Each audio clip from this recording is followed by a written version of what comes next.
Free thinkers ഫോറത്തിന് വേണ്ടി ഖർവാബസിയെക്കുറിച്ച് സംസാരിക്കാനാണ് എന്നോട് പറഞ്ഞിരുന്നത്. ഭവനരഹിതരുടെ ഭവനത്തിലേക്കുള്ള മടക്കം എന്നൊക്കെ അദ്ദേഹം ഡിഫൈൻ ചെയ്യുന്നുണ്ടെങ്കിലും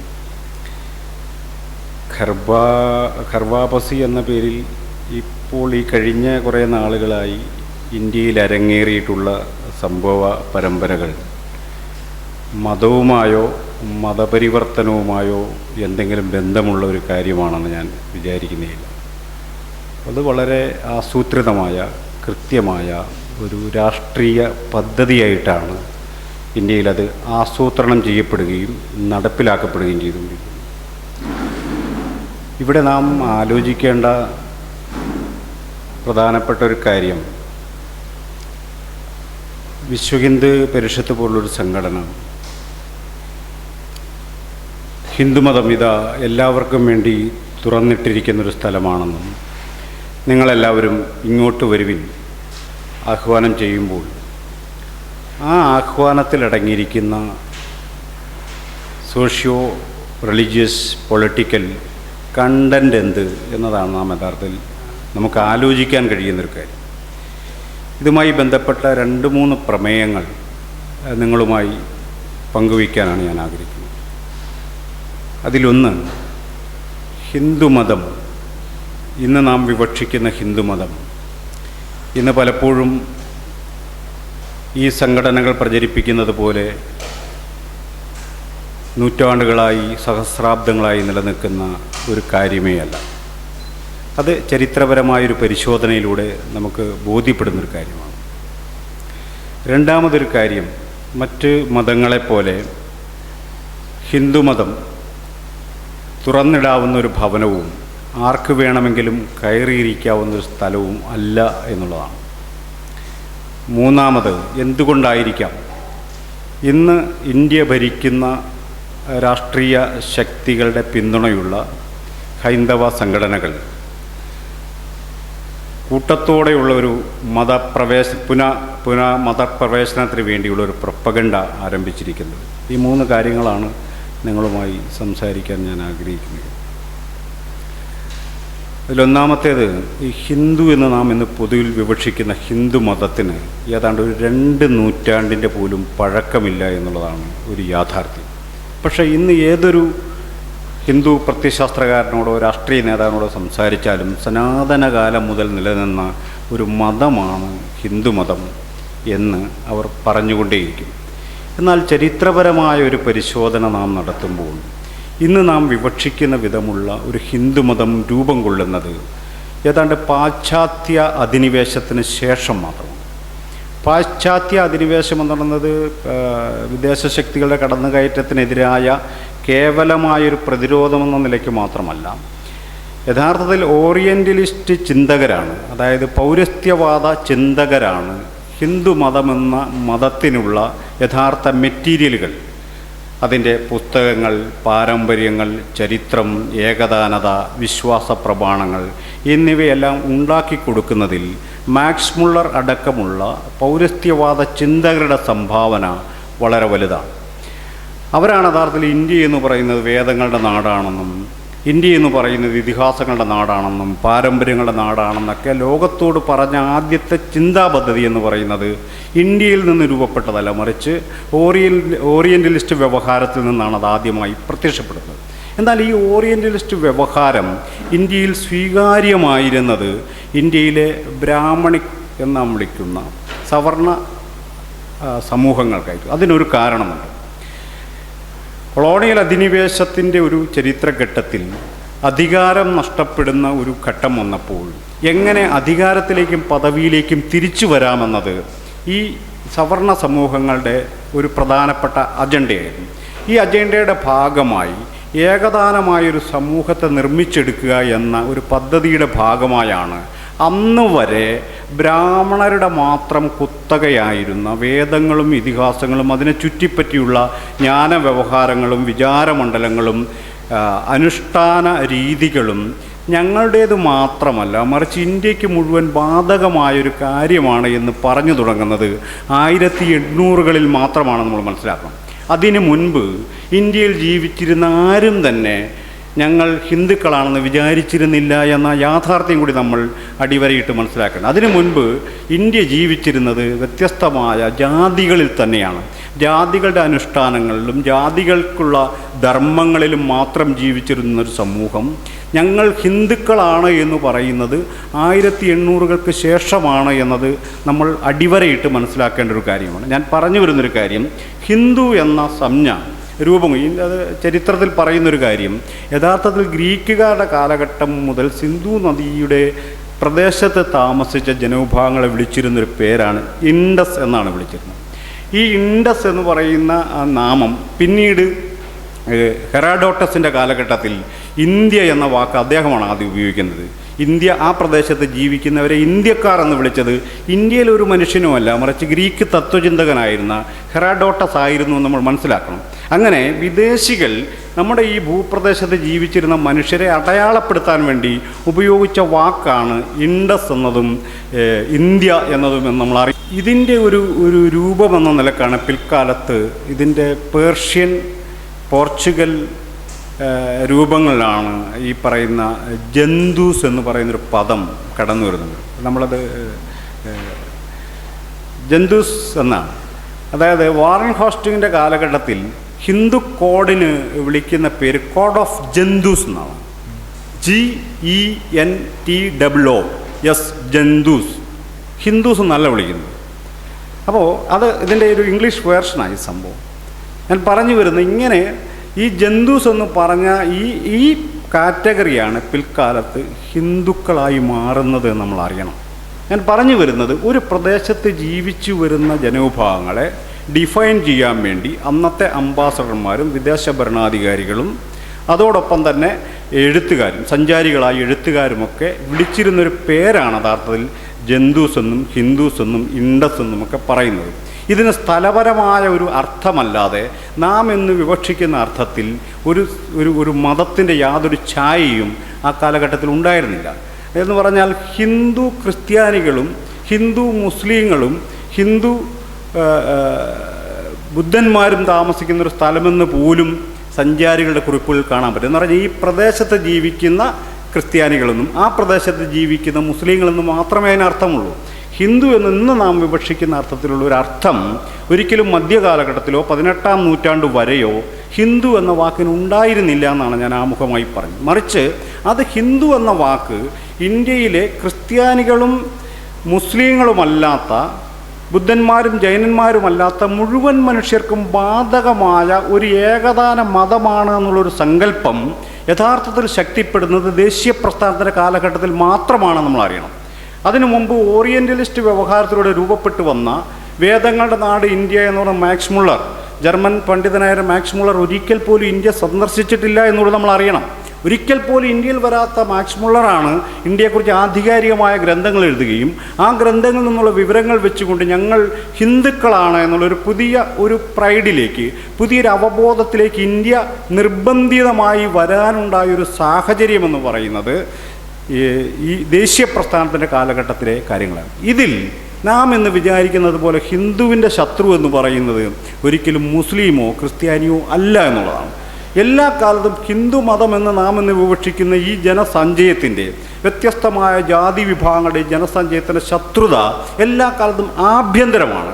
അതായത് അവർണനോടുള്ള സവർണൻ്റെ പകയാണ് എല്ലാ കാലത്തും ഈ ഹിന്ദു സമൂഹത്തിൻ്റെ ഇൻറ്റേർണൽ ഡൈനാമിസമായി നിന്നത് നമ്മൾ അറിയണം. അതുകൊണ്ട് യഥാർത്ഥത്തിൽ ഹിന്ദു മതത്തിൻ്റെ സംരക്ഷകരായി ഇന്ന് രംഗത്ത് വന്നിരിക്കുന്ന ആദ്യകാല ഹിന്ദു മഹാസഭ മുതൽ ഇന്നത്തെ ബജ്രംഗ് ദൾ വരെയുള്ള ഹിന്ദു സംഘടനകളുടെ ഒരു ഹിസ്റ്ററി നമ്മൾ പരിശോധിച്ചാൽ ഇവർ യഥാർത്ഥത്തിൽ ഇവർ രൂപപ്പെട്ടു വന്നതും ഇവർ അഭിസംബോധന ചെയ്യാൻ ശ്രമിച്ചതും എന്തിനെയാണെന്ന് നാം മനസ്സിലാക്കുമ്പോഴാണ് ഹിന്ദു എന്ന വ്യാജ യുക്തിയെ, ചരിത്രപരമായി രൂപപ്പെട്ടു വന്ന ഹിന്ദു എന്ന ഒരു വ്യാജ യുക്തിയെ നമുക്ക് മനസ്സിലാകത്തുള്ളൂ. ഞാൻ പറഞ്ഞു വരുന്നത് ഹിന്ദു മഹാസഭ രൂപം കൊള്ളുമ്പോൾ ഹിന്ദു മഹാസഭയുടെ ആദ്യകാല പ്രമേയങ്ങളിലൊന്ന് പറയുന്നൊരു കാര്യം, നമ്മൾ ക്ഷേത്രങ്ങളിലും വിദ്യാഭ്യാസ സ്ഥാപനങ്ങളിലും ഒന്നും അവിടെയൊക്കെ നമ്മൾ അയിത്തം ബാക്കിയുള്ള പൊതുസ്ഥലങ്ങളിൽ നമ്മൾ പരമാവധി അയിത്തം കുറയ്ക്കണമെന്നുള്ള റിക്വസ്റ്റ് മാത്രമാണ് ഹിന്ദു പരിഷ്കരണവാദികളായ പരിഷ്കരണവാദികളുടെ സംഘടനയായിട്ടുള്ള ഹിന്ദു മഹാസഭയുടെ ആദ്യകാല പ്രമേയങ്ങളുടെ ഒരു ലക്ഷ്യം ബാക്കിയുള്ള സ്ഥലങ്ങളിൽ നമ്മൾ അയിത്തം കുറയ്ക്കണമെന്ന് മാത്രമാണ് പറഞ്ഞത്. അതല്ല, സമൂഹത്തെ പരിഷ്കരിക്കുക എന്ന് പറയുന്ന അടിസ്ഥാനപരമായൊരു ലാഞ്ചന ഇതിലൊന്നും നമുക്ക് കാണാൻ കഴിയില്ല. ഇത് യഥാർത്ഥ ഹിന്ദുക്കൾ ഒരൊറ്റ സമുദായമാണ് എന്ന് ഈ സവർണ സമൂഹങ്ങൾക്ക് കൊണ്ട് പറയാൻ പ്രേരിപ്പിച്ച പ്രധാനപ്പെട്ട ഒരു കാര്യം 1871 ഇന്ത്യയിൽ ആരംഭിക്കുന്ന സെൻസസാണ്. ഈ സെൻസസ് ആരംഭിക്കുന്ന കാര്യം ഇതിനൊരു പ്രാധാന്യമൊന്നും ആരും മനസ്സിലാക്കിയില്ല. 1871 ഇന്ത്യയിൽ ആദ്യമായി ഒരു സെൻസസ് നടക്കുന്നത്. അഖിലേന്ത്യാ അടിസ്ഥാനത്തിൽ 10 വർഷത്തിലൊരിക്കൽ സെൻസസ് എന്ന് പറഞ്ഞു.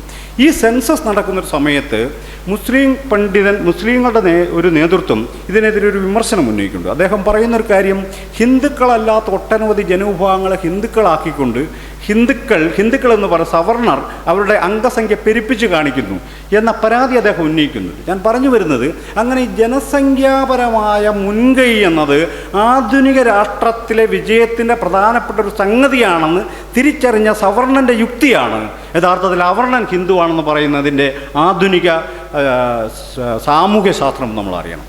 ഇതല്ലാതെ കേവലമായി ഇവരൊന്നും ജന്മന ഹിന്ദുക്കളായി വന്നവരോ രാമായണമോ മഹാഭാരതമോ ധർമ്മശാസ്ത്രപരമായോ താത്വികമായോ ലിറ്റററി ഭാവനയിലോ ഈ പറയുന്ന വിഭാഗങ്ങളുടെ ഭാഗമോ അല്ല. ഇവരെല്ലാം കാട്ടാളന്മാരും ഉപേക്ഷിക്കപ്പെടേണ്ടവരും കൊല്ലപ്പെടേണ്ടവരും ആക്രമിക്കപ്പെടേണ്ടവരുമാണെന്ന് നിരന്തരം പറഞ്ഞുകൊണ്ടിരിക്കുന്ന ഈ മിത്തുകൾ, രാമായണവും മഹാഭാരതവും ഒന്നും ഒരിക്കലും ഈ കീഴാള സമൂഹങ്ങളുടെ ഭാഗമേ ആയിരുന്നില്ല.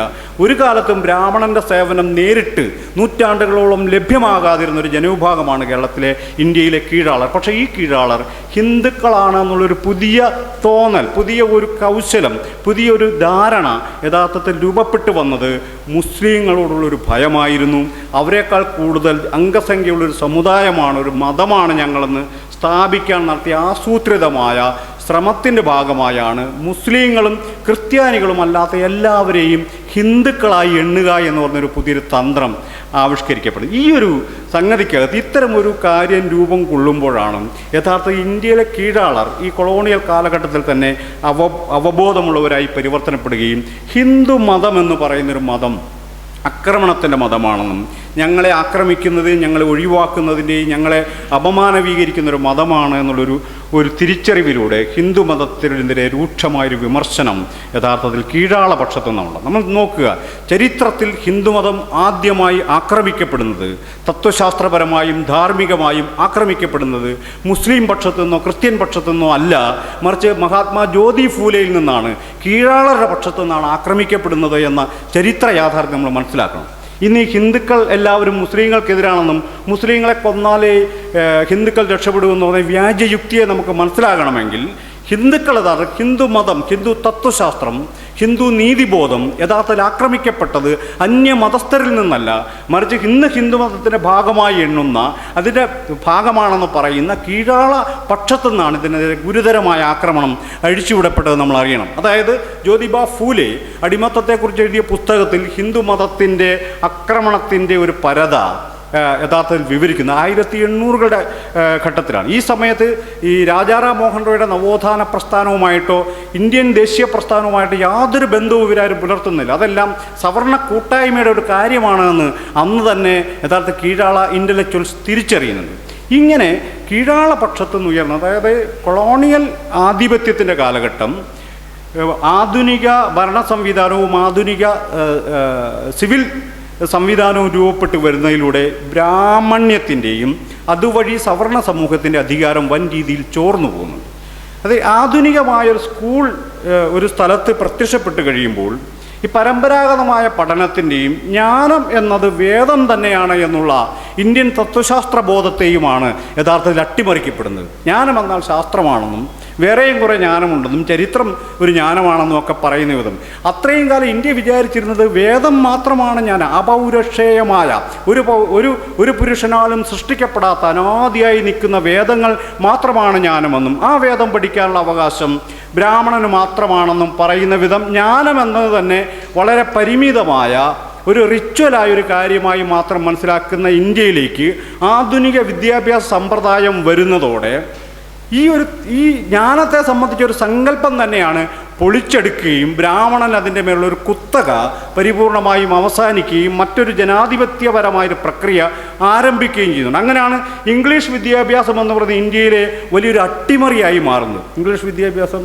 പ്രാദേശിക ഭാഷകൾ മുഴുവൻ തകർത്തത് കൊണ്ട് ജനത്തിൻ്റെ സംസ്കാരം തകർന്നു പോയി എന്നൊക്കെ പറയുന്നത് ശുദ്ധമായ അസംബന്ധമാണെന്ന് ഞാൻ പറയുന്നത്. മറിച്ച് ഇന്ത്യയുടെ തന്നെ പരമ്പരാഗതമായ ജ്ഞാനഘടനയെ തകർക്കുന്ന ഒരു സംവിധാനമായിട്ടാണ് യഥാർത്ഥ വിദ്യാഭ്യാസം വരുന്നത്. രണ്ടാമത്, കോടതി, ആധുനിക കോടതി രൂപം കൊള്ളുന്നൊരു സമയത്ത് ഇന്ത്യയിൽ ആർക്കൊക്കെ ഏത് ജാതിക്കൊക്കെ ഏതൊക്കെ ശിക്ഷ കൊടുക്കണമെന്നുള്ള കൃത്യമായ നിയമത്തിലൂടെ ജീവിച്ചു വന്ന ഇന്ത്യയിലേക്ക് എഴുതപ്പെട്ട നിയമത്തിൻ്റെ അടിസ്ഥാനത്തിൽ എല്ലാവർക്കും സാഹചര്യ തെളിവുകളാൽ ഒരേപോലെ ബാധകമായ നിയമമാണ് നടപ്പിലാക്കേണ്ടത് എന്ന പുതിയ വ്യവസ്ഥ വരുന്നതോടെ ബ്രാഹ്മണ്യത്തിൻ്റെ ആധികാരികതയാണ് ഇന്ത്യയിൽ ചോർന്നു പോകുന്നത്.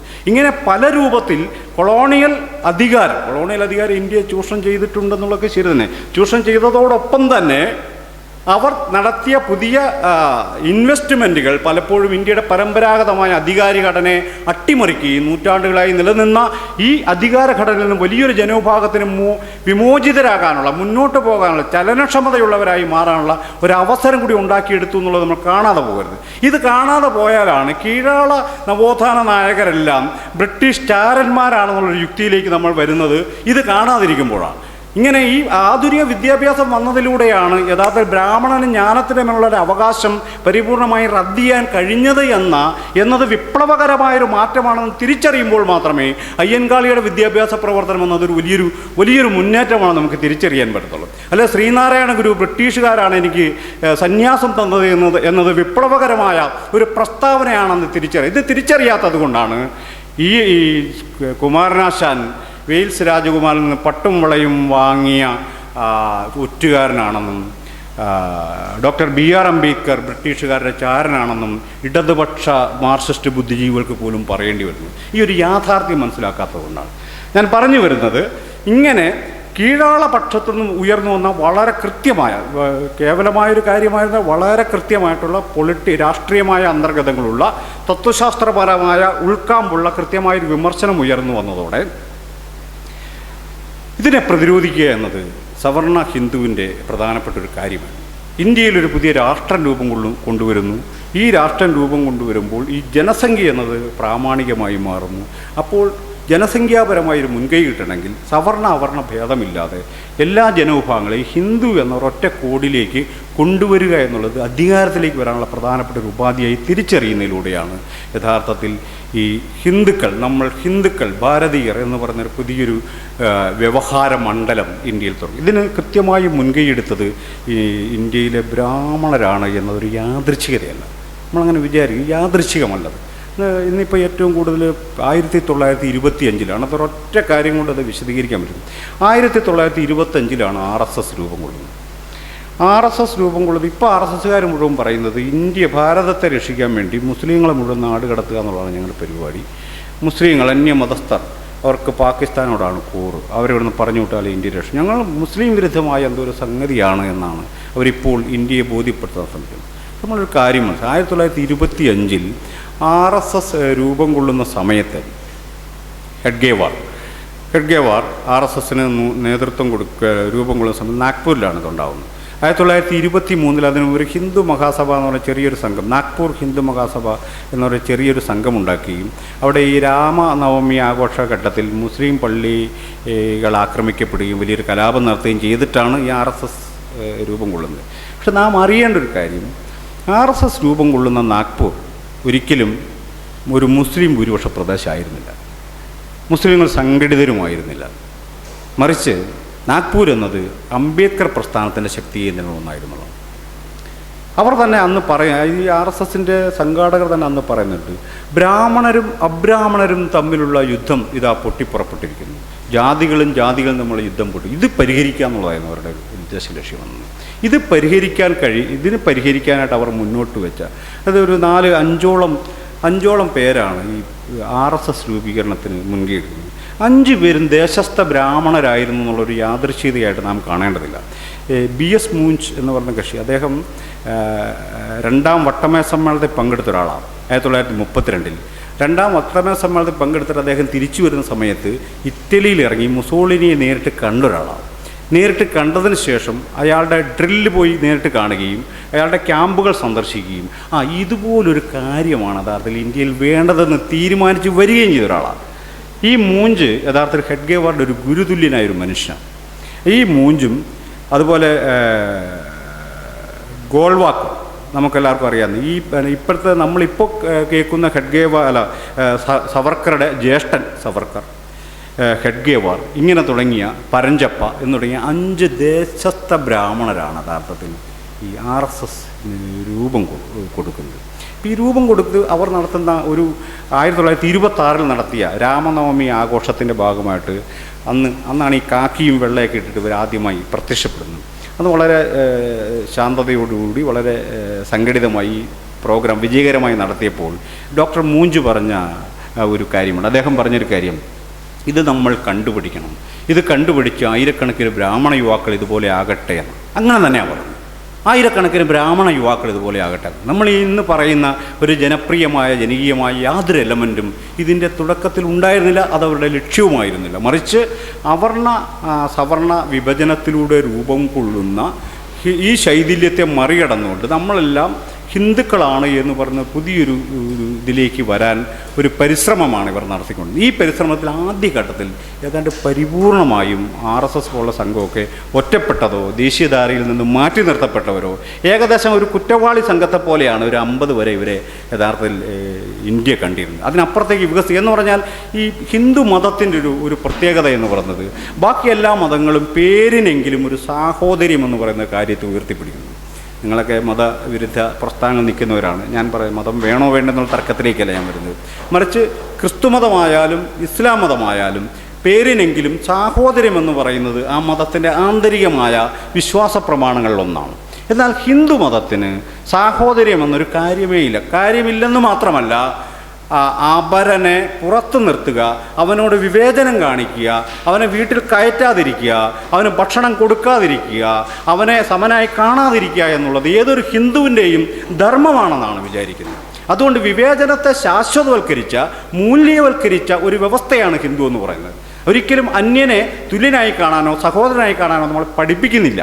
ഏതൊരു ജാതിയും അപരജാതിയെ ഒന്നില്ലെങ്കിൽ തമ്പുരാനായോ അല്ലെങ്കിൽ മ്ലേച്ഛനായോ കാണാൻ ബാധ്യസ്ഥനാണ് ഹിന്ദുവിനകത്ത്. അതുകൊണ്ടാണ് ഡോക്ടർ BR അംബേദ്കർ പറയുന്നത്, മുകളിലേക്ക് പോകുന്നതോറും ആഢ്യത്വവും താഴത്തേക്ക് വരുന്നതോറും മ്ലേച്ഛത്വവും അടിച്ചേൽപ്പിക്കുന്ന ശ്രേണി വ്യവസ്ഥയാണ് ജാതി എന്ന് പറഞ്ഞു. ഇത്തരമൊരു സംവിധാനത്തിനകത്ത് ഇവരെല്ലാവരും ഒറ്റക്കെട്ടാണ് എന്ന് പറഞ്ഞു. ഞങ്ങളെല്ലാവരും ഏകോദര സഹോദരന്മാരെ പോലെ ഹിന്ദുക്കളാണ് എന്ന് പറയുന്നൊരു പ്രോസസ്സാണ് യഥാർത്ഥത്തിൽ ഈ സ്വാതന്ത്ര്യ സമര കാലഘട്ടത്തിലും അതിനുശേഷവും ഈ ഹൈന്ദവ പക്ഷത്തുനിന്ന് ഉണ്ടായിരുന്നത്. ഈ പക്ഷത്തിൻ്റെ രാഷ്ട്രീയമായ ഒരു വിജയത്തിൻ്റെ ഒരു സന്ദർഭത്തിലാണ് ഈ ഖർവാബസി പോലെയുള്ള ഒരു സംഗതി അരങ്ങേറുന്നത്. അതായത് ഞാൻ നേരത്തെ പറഞ്ഞതുപോലെ ഇതിനെ വളരെ കൃത്യമായ ഒരു സോഷ്യോ പൊളിറ്റിക്കൽ ക്വസ്റ്റ്യനായിട്ടാണ് ഞാനിതിനെ മനസ്സിലാക്കുന്നത്. അതിനപ്പുറം ഇതെന്തെങ്കിലും മതപരിവർത്തനവുമായി തിരിച്ചുള്ളൊരു പുനഃപരിവർത്തനവുമായി എന്തെങ്കിലും ബന്ധമുള്ള കാര്യമാണെന്ന് ഞാൻ കാണുന്നേയില്ല. മാത്രവുമല്ല, ഹിന്ദു മതം ഉപേക്ഷിച്ച് മറ്റുള്ള മതങ്ങളിലേക്ക് പോയി എന്ന വാദം ശരിയല്ല. ഹിന്ദുമതം ഇവന് യഥാർത്ഥം നമ്മൾ നേരത്തെ കണ്ടതുപോലെ 1800-കൾക്ക് മുമ്പോ 1800-കളിലോ 1900-ൻ്റെ ആദിമ ഘട്ടങ്ങളിലോ ഒന്നും തന്നെ ഈ കീഴാള സമൂഹങ്ങൾ ഒരിക്കലും ഞങ്ങൾ ഹിന്ദുക്കളുടെ ഭാഗമാണെന്ന് വിചാരിച്ചിട്ടേ ഇല്ല. അത് സവർണരും വിചാരിച്ചിട്ടില്ല. ഇപ്പോൾ വൈക്കം സത്യാഗ്രഹം നടക്കുന്ന സമയത്ത് ഗാന്ധി ഇണ്ടന്തുരുത്തി മനയിൽ നമ്പൂതിരിപ്പാടിനോട് പറയുന്നുണ്ട്. വൈക്കം സത്യ 24 നടക്കുന്ന സമയത്ത് അദ്ദേഹം അവിടെ പോയി കാണുകയാണ്. അവിടെ പോയി കണ്ടിട്ട് പറയുന്നുണ്ട്, അത് ഈ കീഴാള മനുഷ്യരോട് നിങ്ങൾ കുറച്ചുകൂടി മാന്യമായും സഹാനുഭൂതിയോടെയും പെരുമാറണം. അത് ഒരു നല്ല ന്യായമായ ആവശ്യമാണ് ഗാന്ധി പറഞ്ഞത്. എന്നാൽ ആ നമ്പൂതിരിപ്പാട് തിരിച്ചു പറഞ്ഞൊരു മറുപടി എന്തെന്ന് ചോദിച്ചാൽ, അത് ഗാന്ധി, ഞാനൊരു ഹിന്ദുവാണ്, ഒരു ഹിന്ദു എന്ന നിലയിൽ അവരോട് ഐത്തം പാലിക്കാൻ ഞാൻ ബാധ്യസ്ഥനാണെന്നാണ് പറഞ്ഞത്. അവിടെ ഗാന്ധിക്ക് മറുപടിയില്ല. നമ്മൾ മനസ്സിലാക്കണം, ഗാന്ധിക്ക് അവിടെ മറുപടിയില്ല. ഞാനൊരു ഹിന്ദു എന്ന നിലയിൽ ഐത്തജാതിക്കാരോട് ഐത്തം പാലിക്കാൻ ഞാൻ ധാർമ്മികമായി ബാധ്യസ്ഥനാണെന്നാണ് പറഞ്ഞത്. ഇങ്ങനെ ആഭ്യന്തരമായി ശിഥിലമായ ഈ സമൂഹത്തെ രക്ഷിക്കാൻ ഇവർ പലവട്ടം ഇവരെ യോജിപ്പിക്കാൻ ശ്രമിച്ചിട്ട് നടക്കാതെ വന്നപ്പോഴാണ് RSSലൂടെ ഒരു പുതിയൊരു തന്ത്രം അവർ ആവിഷ്കരിക്കുന്നത്. ഒരു അപരശത്രുവിൻ്റെ പുറത്ത് ഒരു ബാഹ്യ ശത്രുവിൻ്റെ സാന്നിധ്യമാണ് ഹിന്ദുവിനെ ഐക്യപ്പെടുത്തുന്ന ഏക ഘടകമെന്ന് RSSലൂടെ ഇന്ത്യയിലെ സവർണർ തിരിച്ചറിയുകയായിരുന്നു. പുറത്തൊരു ശത്രുവിനെ ചൂണ്ടിക്കാണിച്ചാൽ ഹിന്ദുക്കളെ ഐക്യപ്പെടുത്താൻ കഴിയുമെന്നുള്ള ചരിത്രത്തിൽ നിന്ന് അവർ പഠിച്ചൊരു പാഠമാണ്. അതായത് മുസ്ലിം ആക്രമണ കാലഘട്ടത്തിൽ അത് ഗോൾവാക്കർ തന്നെ പറയുന്നൊരു കാര്യമാണ്. മുസ്ലിം ആക്രമണ കാലഘട്ടത്തിൽ ഡൽഹി മുതൽ ഒറീസ വരെയുള്ള ജനസഞ്ചയങ്ങൾ ഒറ്റക്കെട്ടായി നിന്നു, ഒരൊറ്റ ജനതയെന്ന ബോധത്തിൽ ഉറച്ചു നിന്നു. അതിൻ്റെ ഒരേ ഒരു കാരണം ഈ പുറത്തെ ശത്രുവിൻ്റെ സാന്നിധ്യമാണ്. അങ്ങനെയാണ് RSS ആഭ്യന്തരമായി ഒരു ശത്രുവിനെ നിർമ്മിച്ചെടുത്തത്, മുസ്ലിം എന്ന ശത്രുവിനെ നിർമ്മിച്ചെടുക്കുന്നതിലൂടെ ഹിന്ദുക്കൾക്കിടയിലുള്ള വൈരുദ്ധ്യങ്ങളെ മറച്ചു വയ്ക്കാനും ഇവർ ഒരൊറ്റക്കെട്ടായി ഒരു ജനതയായി നിന്നുകൊണ്ട് ഈ ശത്രുവിനെ നേരിട്ടില്ലെങ്കിൽ ഇന്ത്യ തന്നെ തകർന്നു പോകുമെന്ന് പറയുന്ന ഒരു പുതിയ ഭീതിയിലേക്ക് ഒരു ജനതയെ നയിക്കുന്ന പുതിയൊരു തന്ത്രം ആവിഷ്കരിക്കുന്നത് വളരെ ആസൂത്രിതമായ ഒരു പദ്ധതി. 1925 മുതൽ തന്നെ ഈ മുസ്ലിം വിരുദ്ധതയെ കേന്ദ്രപ്രമേയമാക്കുന്നൊരു പദ്ധതി ആയിരുന്നു. പക്ഷേ ഇന്ത്യയിലെ കീഴാള ജനസമൂഹങ്ങളുടെ ഉണർവുകൾ, അവരുടെ രാഷ്ട്രീയമായ മുന്നേറ്റങ്ങൾ എപ്പോഴും ഈ ഹിന്ദു എന്ന് പറയുന്ന വിഭാഗത്തിൻ്റെ ആധിപത്യത്തെ എപ്പോഴും തടഞ്ഞു നിർത്തിയിരുന്നു എന്നുള്ളതാണ് യാഥാർത്ഥ്യം. എപ്പോഴും തടഞ്ഞു നിർത്തിയിരുന്നു. അതിൻ്റെ ഭാഗമായി അനേകായിരം മതം മാറ്റങ്ങളും പല മതങ്ങളിലേക്കുള്ള കൂട്ടത്തോടുള്ള മാറ്റങ്ങളുമെല്ലാം സംഭവിച്ചിരുന്നു. ഇന്ന് അവർ പറയുന്നത് ഹിന്ദു മതത്തിൽ നിന്ന് പോയവർ തിരിച്ചു വരണമെന്നാണ്. ഞാൻ പറയുന്നൊരു കാര്യം, ഹിന്ദു മതത്തിൽ നിന്ന് ആരും പോയിട്ടില്ല എന്നൊരു അഭിപ്രായമാണ് ഞാൻ പറയുന്നത്. അത് ചരിത്രത്തിൽ സംഭവിക്കാത്തൊരു കാര്യമാണ്. ഹിന്ദുക്കളൊന്നും ആയിരുന്നില്ല, ഇവർ മതം മാറുന്ന സമയത്ത് ഹിന്ദുക്കളൊന്നും ആയിരുന്നില്ല. ഇന്ന് നമ്മൾ പറഞ്ഞ ഇപ്പോൾ ഈ സിൻഡിക്കേറ്റഡ് ഹിന്ദു മതം എന്ന് വിളിക്കാവുന്ന ഈ ഹിന്ദു മതത്തിന് വലിയ ആയുസൊന്നുമില്ല, വളരെ അടുത്ത. ഈ ഹിന്ദു മതത്തിൻ്റെ മറ്റൊരു പ്രത്യേകത എന്ന് പറഞ്ഞാൽ ഇതൊരിക്കലും ഒരു മിഷണറി മതമായിരുന്നില്ല. അത് ഹിന്ദുക്കളുടെ ഒരു വലിയൊരു ഔദാര്യമായിട്ടാണ് നമ്മൾ പലപ്പോഴും ചർച്ചയിൽ കേൾക്കാറുള്ളത്. ഹിന്ദു മതം ഒരു ക്രിസ്തു മതത്തെ പോലെ അല്ലെ ഇസ്ലാം മതത്തെ പോലെ മറ്റു മതസ്ഥരെ ആകർഷിച്ച് അവർ ചേർക്കുന്നില്ല. അത് ഞങ്ങളുടെ ഒരു ഉദാരതയാണ്, ഹിന്ദുവിൻ്റെ ഒരു ഉദാരതയാണെന്നാണ് എപ്പോഴും പറഞ്ഞു കേൾക്കാറുള്ളത്. പക്ഷേ ഇതിനകത്ത് ഉദാരതയുടെ യാതൊരു കാര്യവുമില്ല. ഹിന്ദു മതം ചരിത്രത്തിൽ ഒരു ഘട്ടത്തിലും മിഷണറി മതമായിരുന്നില്ല. ഇനി മിഷണറി മതം ആകാൻ പറ്റത്തില്ല. അതിൻ്റെ കാരണം ജാതി ഇല്ലാതെ ഹിന്ദുവിന് നിലനിൽപ്പില്ല എന്നുള്ളതാണ്. ജാതി ജന്മം കൊണ്ട് വരുന്നതും മരണം കൊണ്ട് മാത്രം പോകുന്നതുമായൊരു കാര്യമായതുകൊണ്ട് പുതിയതായിട്ട് വരുന്ന ഒരാളെ അക്കമഡേറ്റ് ചെയ്യാൻ ഹിന്ദുവിന് പറ്റത്തില്ല. എങ്ങോട്ട് ചേർക്കുമെന്നുള്ളതൊരു വലിയൊരു പ്രശ്നമാണ്. ക്രിസ്തുമതത്തിലേക്ക് ചെല്ലാം, ആർക്ക് വേണമെങ്കിലും ചെല്ലാം. ദളിതർ ചെന്നപ്പോൾ ദളിത് ക്രിസ്ത്യാനിയായി എന്നുള്ളതും വേറൊരു കാര്യമാണ്. ഇസ്ലാം മതത്തിലേക്ക് ആർക്ക് വേണമെങ്കിലും ചെല്ലാം. അവർക്ക് അക്കമഡേറ്റ് ചെയ്യാൻ ഈ പറയുന്നൊരു പ്രതിസന്ധിയില്ല. പക്ഷേ ഹിന്ദുമതം എന്ന് പറയുന്നൊരു മതത്തിലേക്ക് നമ്മൾ തിരിച്ച് അവിടെ ആരെങ്കിലും ചെന്നാൽ അവരെ ഹിന്ദു എന്ന് വിളിച്ചാൽ അതിന് ഇന്ത്യയെ സംബന്ധിച്ച് യാതൊരു അർത്ഥവുമില്ല. മറിച്ച് അവൻ ഏത് ജാതിയിൽപ്പെടുന്നു എന്നത് വളരെ പ്രധാനപ്പെട്ടൊരു കാര്യമാണ്. ജാതിയാണ് യാഥാർത്ഥ്യം.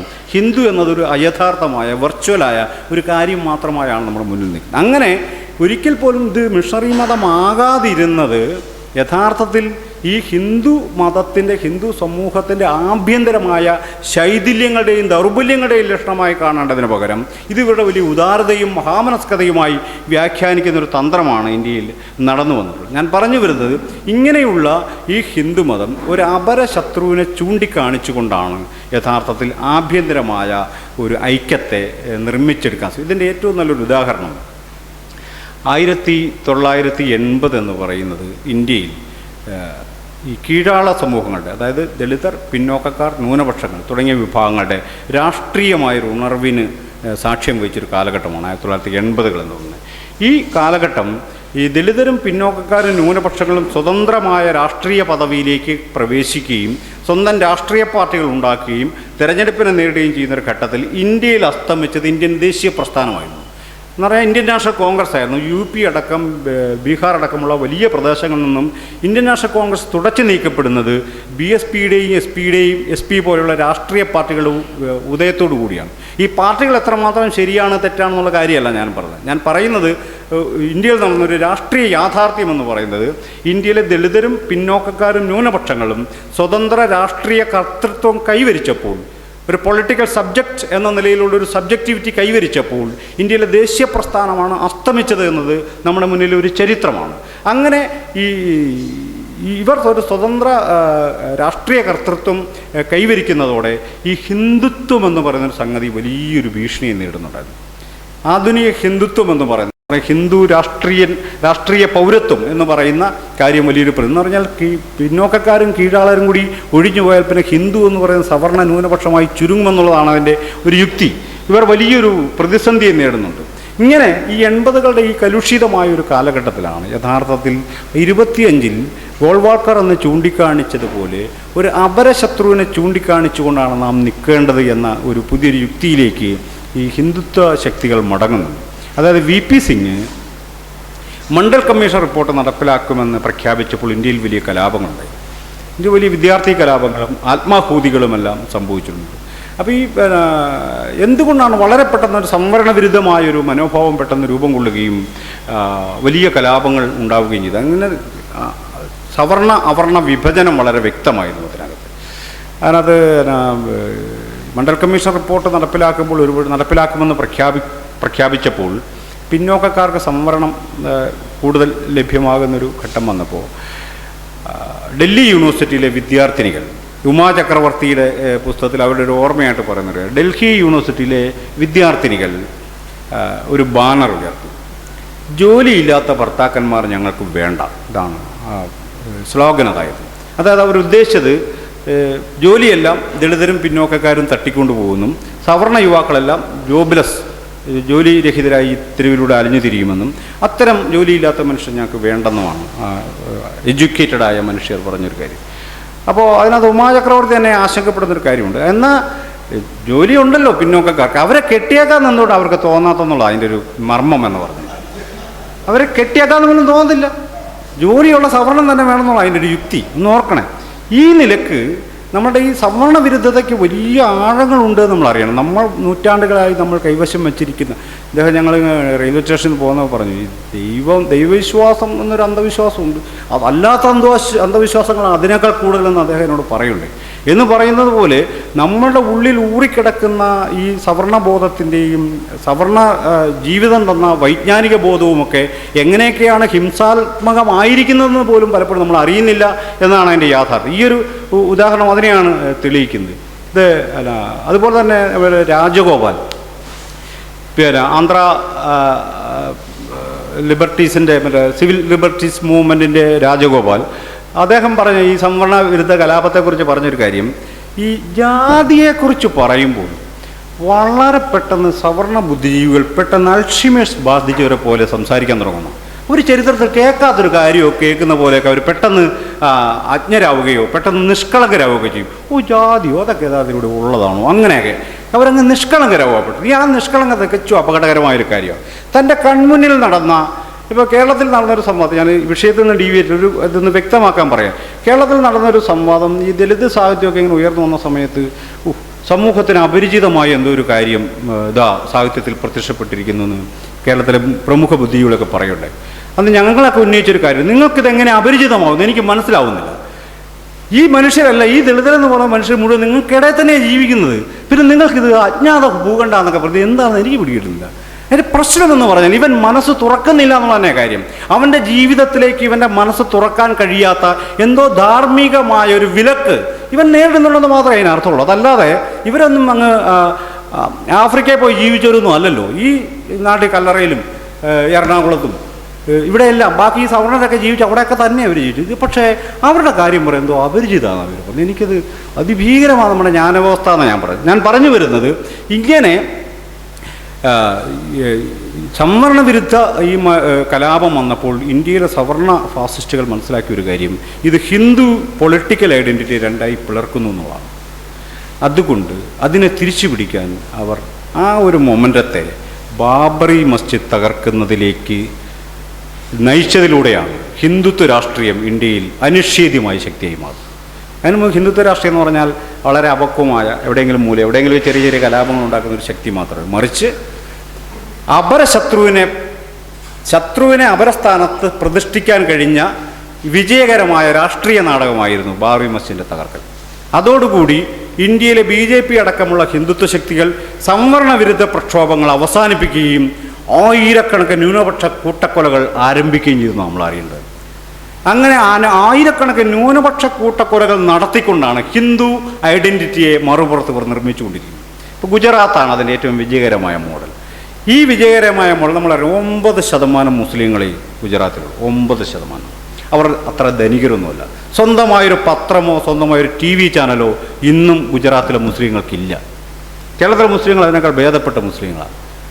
വെറും 9% അവിടുത്തെ ഈ പറയുന്ന തെരഞ്ഞെടുപ്പ് രാഷ്ട്രീയത്തിൽ നിർണായകമായൊരു സംഖ്യയല്ല. ഒരു സാമ്പത്തിക ശക്തി എന്ന നിലയിൽ അതിനെ നിയന്ത്രിക്കാൻ മാർവാടികളെപ്പോലുള്ള വലിയ സംഘങ്ങൾ നിയന്ത്രിക്കുന്ന ഗുജറാത്തിൻ്റെ സമ്പദ്ഘടന നിയന്ത്രിക്കാൻ അതിവിദൂരമായ സാധ്യത പോലുമില്ലാത്തൊരു വിഭാഗമാണ് മുസ്ലിങ്ങൾ.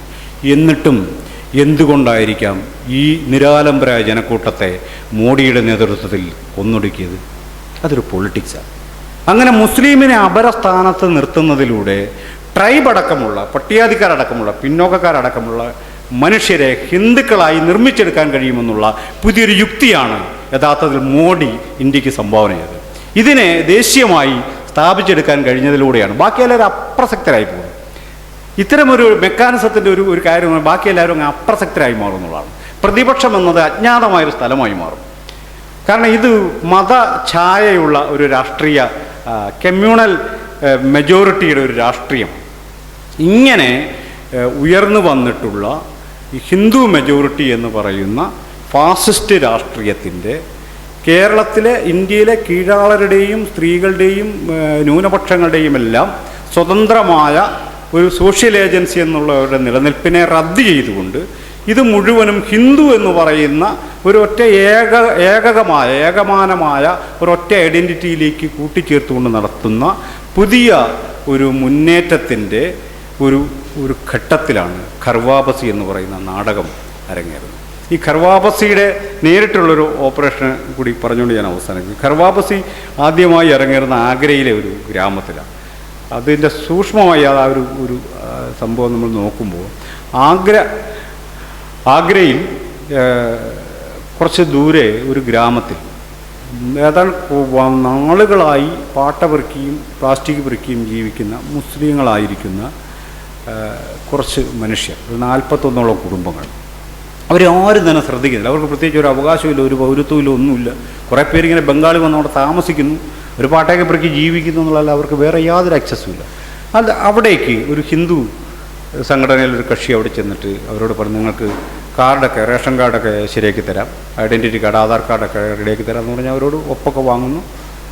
എന്നിട്ട് ഇന്ന ദിവസം ഒരു ചടങ്ങുണ്ടെന്ന് പറയുന്നു. പിറ്റേ ദിവസം ചടങ്ങിന് ഏതൊരു സന്യാസി വരുന്നു. അപ്പോൾ ഈ മനുഷ്യന്മാർക്ക് ഇതൊന്നും അറിയില്ല, എന്താ നടക്കുന്ന ഒരു പിടിയില്ല. അപ്പോൾ നിങ്ങളുടെ ഈ തലപ്പാവൊക്കെ അഴിക്കാൻ പറഞ്ഞപ്പോഴാണ് അവർക്ക് മനസ്സിലാവുന്നത് ഇവിടെ വേറെ എന്തോ നടക്കാൻ പോവുകയാണ് എന്നൊക്കെ. ഒരാളുടെ തലപ്പാവ് എടുത്ത് അവിടെ കത്തിക്കുന്നു. അത് കഴിഞ്ഞിട്ട് ഇവരൊക്കെ അങ്ങ് പോയി. എന്നാലും അവിടെ കലാപങ്ങൾ ഒരു പ്രശ്നങ്ങളുമില്ല. എന്താ സംഭവിച്ചതെന്ന് അവർക്ക് മനസ്സിലായില്ല. അപ്പോൾ ഉടനെ അവിടെ നിന്നൊരു പയ്യൻ തൊട്ടടുത്ത ടൗണിലേക്ക് പോയി. കുറേ ദൂരെയാണ് ടൗണിലേക്ക് പോകുന്ന സമയത്ത് ആ ടൗണിലൊരു കക്ഷി ചോദിച്ചത്രേ, നിങ്ങളെല്ലാവരും ഹിന്ദുക്കളായോ എന്ന് ചോദിച്ചപ്പോഴാണ് ഈ പയ്യന് മനസ്സിൽ ഇതൊക്കെ നടന്ന വലിയ അപകടകരമായൊരു കാര്യമാണ്. അവൻ തിരിച്ചു വന്ന് പറയുമ്പോഴാണ് യഥാർത്ഥത്തിൽ ഈ ഗ്രാമവാസികൾ മനസ്സിലാക്കുന്നത് ഞങ്ങളെ ഹിന്ദുക്കളാക്കിക്കൊണ്ടിരിക്കുന്ന ഒരു പരിപാടിയാണ് അവിടെ നടന്നതെന്ന്.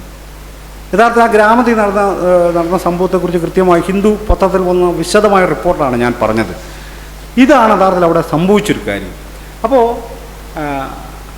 ഈ സംഭവം പുറത്തു വന്നവർ വളരെ പെട്ടെന്ന് മുസ്ലിം മതപണ്ഡിതന്മാർ വരികയും അവർക്കെല്ലാം ഖുർആൻ കൊടുക്കുകയും പെട്ടെന്ന് ഓത്താരംഭിക്കുകയും അവിടെ പ്രാർത്ഥന ആരംഭിക്കുകയും പെട്ടെന്നൊരു മത ഐഡൻറ്റിറ്റി വളരെ പെട്ടെന്ന് അവിടെ രൂപീകരിച്ചെടുക്കുന്നു. ഞാൻ പറഞ്ഞു വരുന്നത് ഈ ഖർവാബസി എന്ന് പറഞ്ഞ് നടത്തുന്ന ഈ ഒരു സംഗതി യഥാർത്ഥത്തിൽ ഈ ഹിന്ദുമതത്തിൽ നിന്ന്, ഇപ്പോൾ അവർ പറയുന്ന ഹിന്ദുമതത്തിൽ നിന്ന് പുറത്തു പോയവരെ മുഴുവൻ തിരിച്ച് ഹിന്ദുമതത്തിലേക്ക് കൊണ്ടുവന്ന് ഹിന്ദുമതത്തെ ശക്തിപ്പെടുത്തുക എന്നുള്ളത് അവരുടെ ഒരു പദ്ധതിയാണെന്ന് ഞാൻ വിചാരിക്കുന്നേയില്ല. ആ പദ്ധതി അവർക്ക് ഉണ്ടാവാൻ വഴിയില്ല. അത് അസാധ്യമായ കാര്യവുമാണ്. ഇപ്പോൾ അവരുടെ താത്വിക ആചാര്യന്മാരോട് നമ്മൾ ചോദിക്കണം, അവർ പറയും ഇന്ത്യയിൽ ജീവിക്കുന്നവർ മുഴുവൻ ഹിന്ദുക്കളാണെന്ന് പറയും. അതുകൊണ്ട് അവരെല്ലാവരും ഹിന്ദുക്കളാണ്, ഹിന്ദു സംസ്കാരത്തിലേക്ക് വരണം, ഹിന്ദു മതത്തിലേക്ക് വരണം എന്ന് പറയും. ഹിന്ദു സംസ്കാരത്തിലേക്ക് വരണം. ഈ ഹിന്ദു സംസ്കാരം എന്ന് പറഞ്ഞാൽ എന്ത് സംസ്കാരമാണെന്ന് ചോദിച്ചാൽ അവർ നേരെ വേദങ്ങൾ, ഇതിഹാസങ്ങൾ എന്നൊക്കെ പറഞ്ഞു തുടങ്ങും. നമ്മൾ അതിനെ ക്വസ്റ്റ്യൻ ചെയ്താൽ അതെന്താണ് നമ്മൾ വിദേശചാരനാണെന്ന് അവർ പറഞ്ഞു തുടങ്ങും. വേദങ്ങളും ഇതിഹാസങ്ങളും തത്വശാസ്ത്രപരമായി മനുഷ്യവിരുദ്ധമായ ഒരു സംഗതിയാണ് നമ്മൾ പറഞ്ഞാൽ അന്നേരം അവർ പറയും നമ്മൾ ദേശവിരുദ്ധനാണെന്ന് പറയും.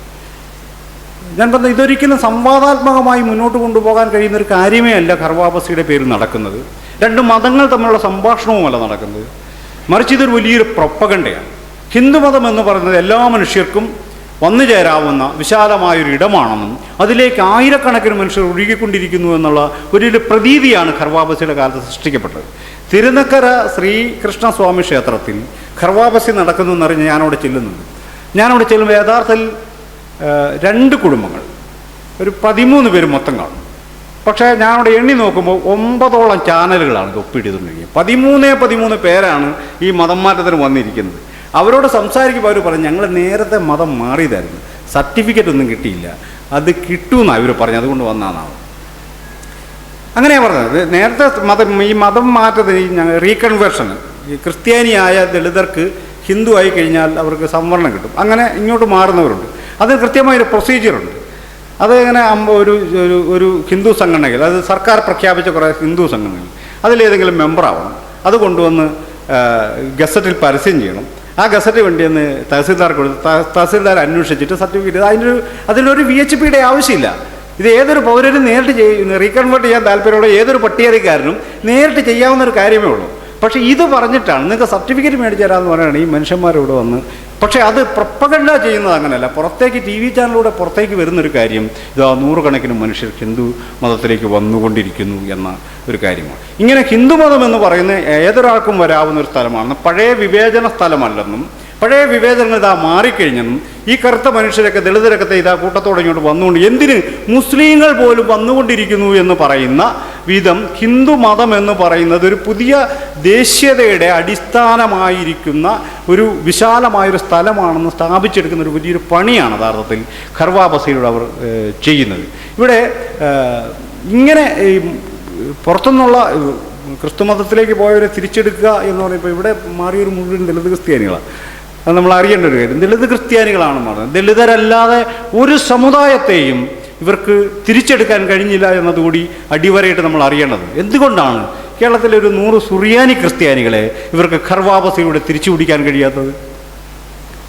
അത് കഴിയില്ല, അവർക്കൊരിക്കലും കഴിയില്ല. അതിൻ്റെ കാരണം സുറിയാനി ക്രിസ്ത്യാനികൾ ക്രിസ്തുമത വിശ്വാസികൾ മാത്രമല്ല, അവർ ഒരു ജാതി കൂടിയാണ് നമ്മൾ അറിയണം.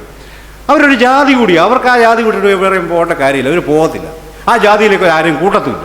അതുകൊണ്ടാണ് 150 വർഷം മുമ്പ് ചേർന്ന പുലയനും പുറത്ത് നിൽക്കേണ്ടി വരുന്നത്.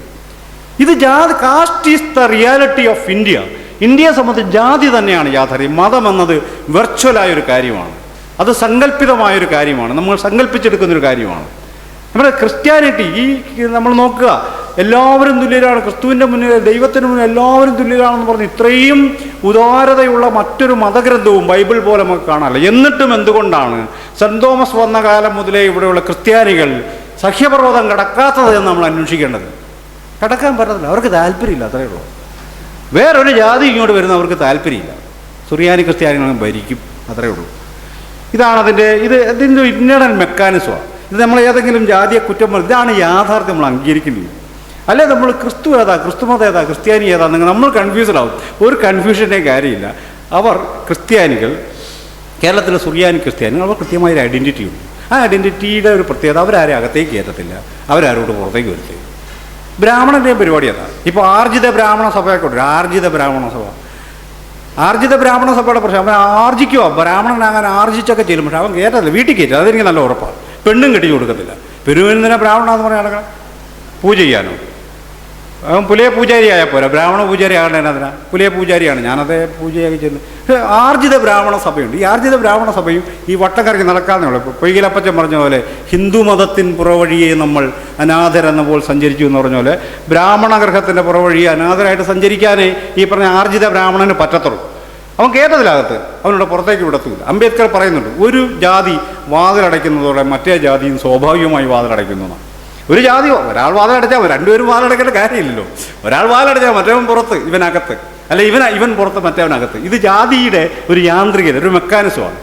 അപ്പോൾ ഇത് ഞാൻ പറഞ്ഞു വന്ന ഈ ഖർവാ ബസീർ നടപ്പിലാക്കുന്ന ഈ സമയത്ത് ഹിന്ദു എന്ന വ്യാജ്യമായൊരു ബോധം മുസ്ലിമിനെ ചൂണ്ടിക്കാണിച്ചുകൊണ്ട് ചെയ്യുകയും അതിനുശേഷം അധികാരത്തിൽ വന്നപ്പോൾ ഇത് ആ മുസ്ലിങ്ങളടക്കം ഹിന്ദുമതത്തിലേക്ക് വന്നുകൊണ്ടിരിക്കുന്നു.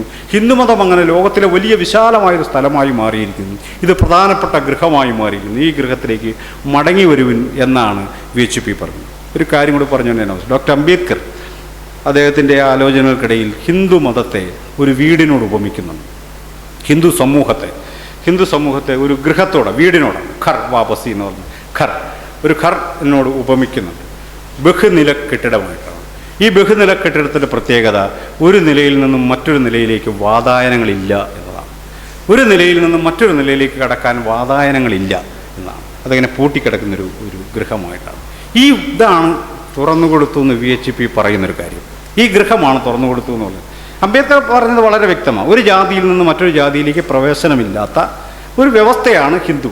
അതൊരു കെട്ടിടത്തിൽ ഒരു നിലയിൽ നിന്ന് മറ്റൊരു നിലയിലേക്ക് പോകാൻ കഴിയാത്തത്. അതാ ഈ ഗ്രേഡഡ് ഇൻഇക്വാളിറ്റി എന്ന വാക്കാണ് അംബേദ്കർ ഉപയോഗിക്കുന്നത്. ഞാൻ പറഞ്ഞു വരുന്നത് ഈ ഗ്രേഡഡ് ഇൻഇക്വാളിറ്റിയുടെ പ്രശ്നം നമ്മൾ വിചാരിക്കുന്ന ഒരു ഇൻഇക്വാളിറ്റി അല്ലത്, അത് ഗ്രേഡഡ് ആണ്. ഇനിക്വാളിറ്റിക്ക് വേണമെങ്കിൽ നമുക്ക് ഒരു സ്ഥിതി സമത്വത്തിന് വേണ്ടിയുള്ള വാദം കൊണ്ട് ഒരുപക്ഷെ ഒരു ഇക്വാളിറ്റി ഉണ്ടാക്കിയെടുക്കാൻ പറ്റും. ഗ്രേഡഡ് ഇനിക്വാളിറ്റിയിൽ സ്ഥിതി സമത്വവാദത്തിന് വലിയ കഥയൊന്നുമില്ല. കാരണം എന്താണെന്ന് ചോദിച്ചാൽ ഒരാൾ എത്രമാത്രം ഉന്നതനായാലും അവനതിനെ ആ ഗ്രേഡിനെ ബ്രേക്ക് ചെയ്യാൻ പറ്റില്ല. അവനൊരു ഗ്രേഡുണ്ട്, അവന് ബ്രേക്ക് ചെയ്യാൻ പറ്റില്ല. അതാണ് അതിൻ്റെ പ്രതിസന്ധി. ഗ്രേഡഡ് ഇനിക്വാളിറ്റി അല്ലെങ്കിൽ നമ്മുടെ പരിശ്രമം കൊണ്ട് നമുക്ക് ഉന്നതിയിലെത്താം. കെ.ആർ. നാരായണൻ അദ്ദേഹത്തിൻ്റെ പരിശ്രമം കൊണ്ട് ഇന്ത്യയിലെ പ്രഥമ പൗരനായെങ്കിലും പരവൻ എന്ന പദവി അയാൾക്ക് ഉപേക്ഷിക്കാൻ പറ്റില്ല. അതായത് പ്രശ്നം.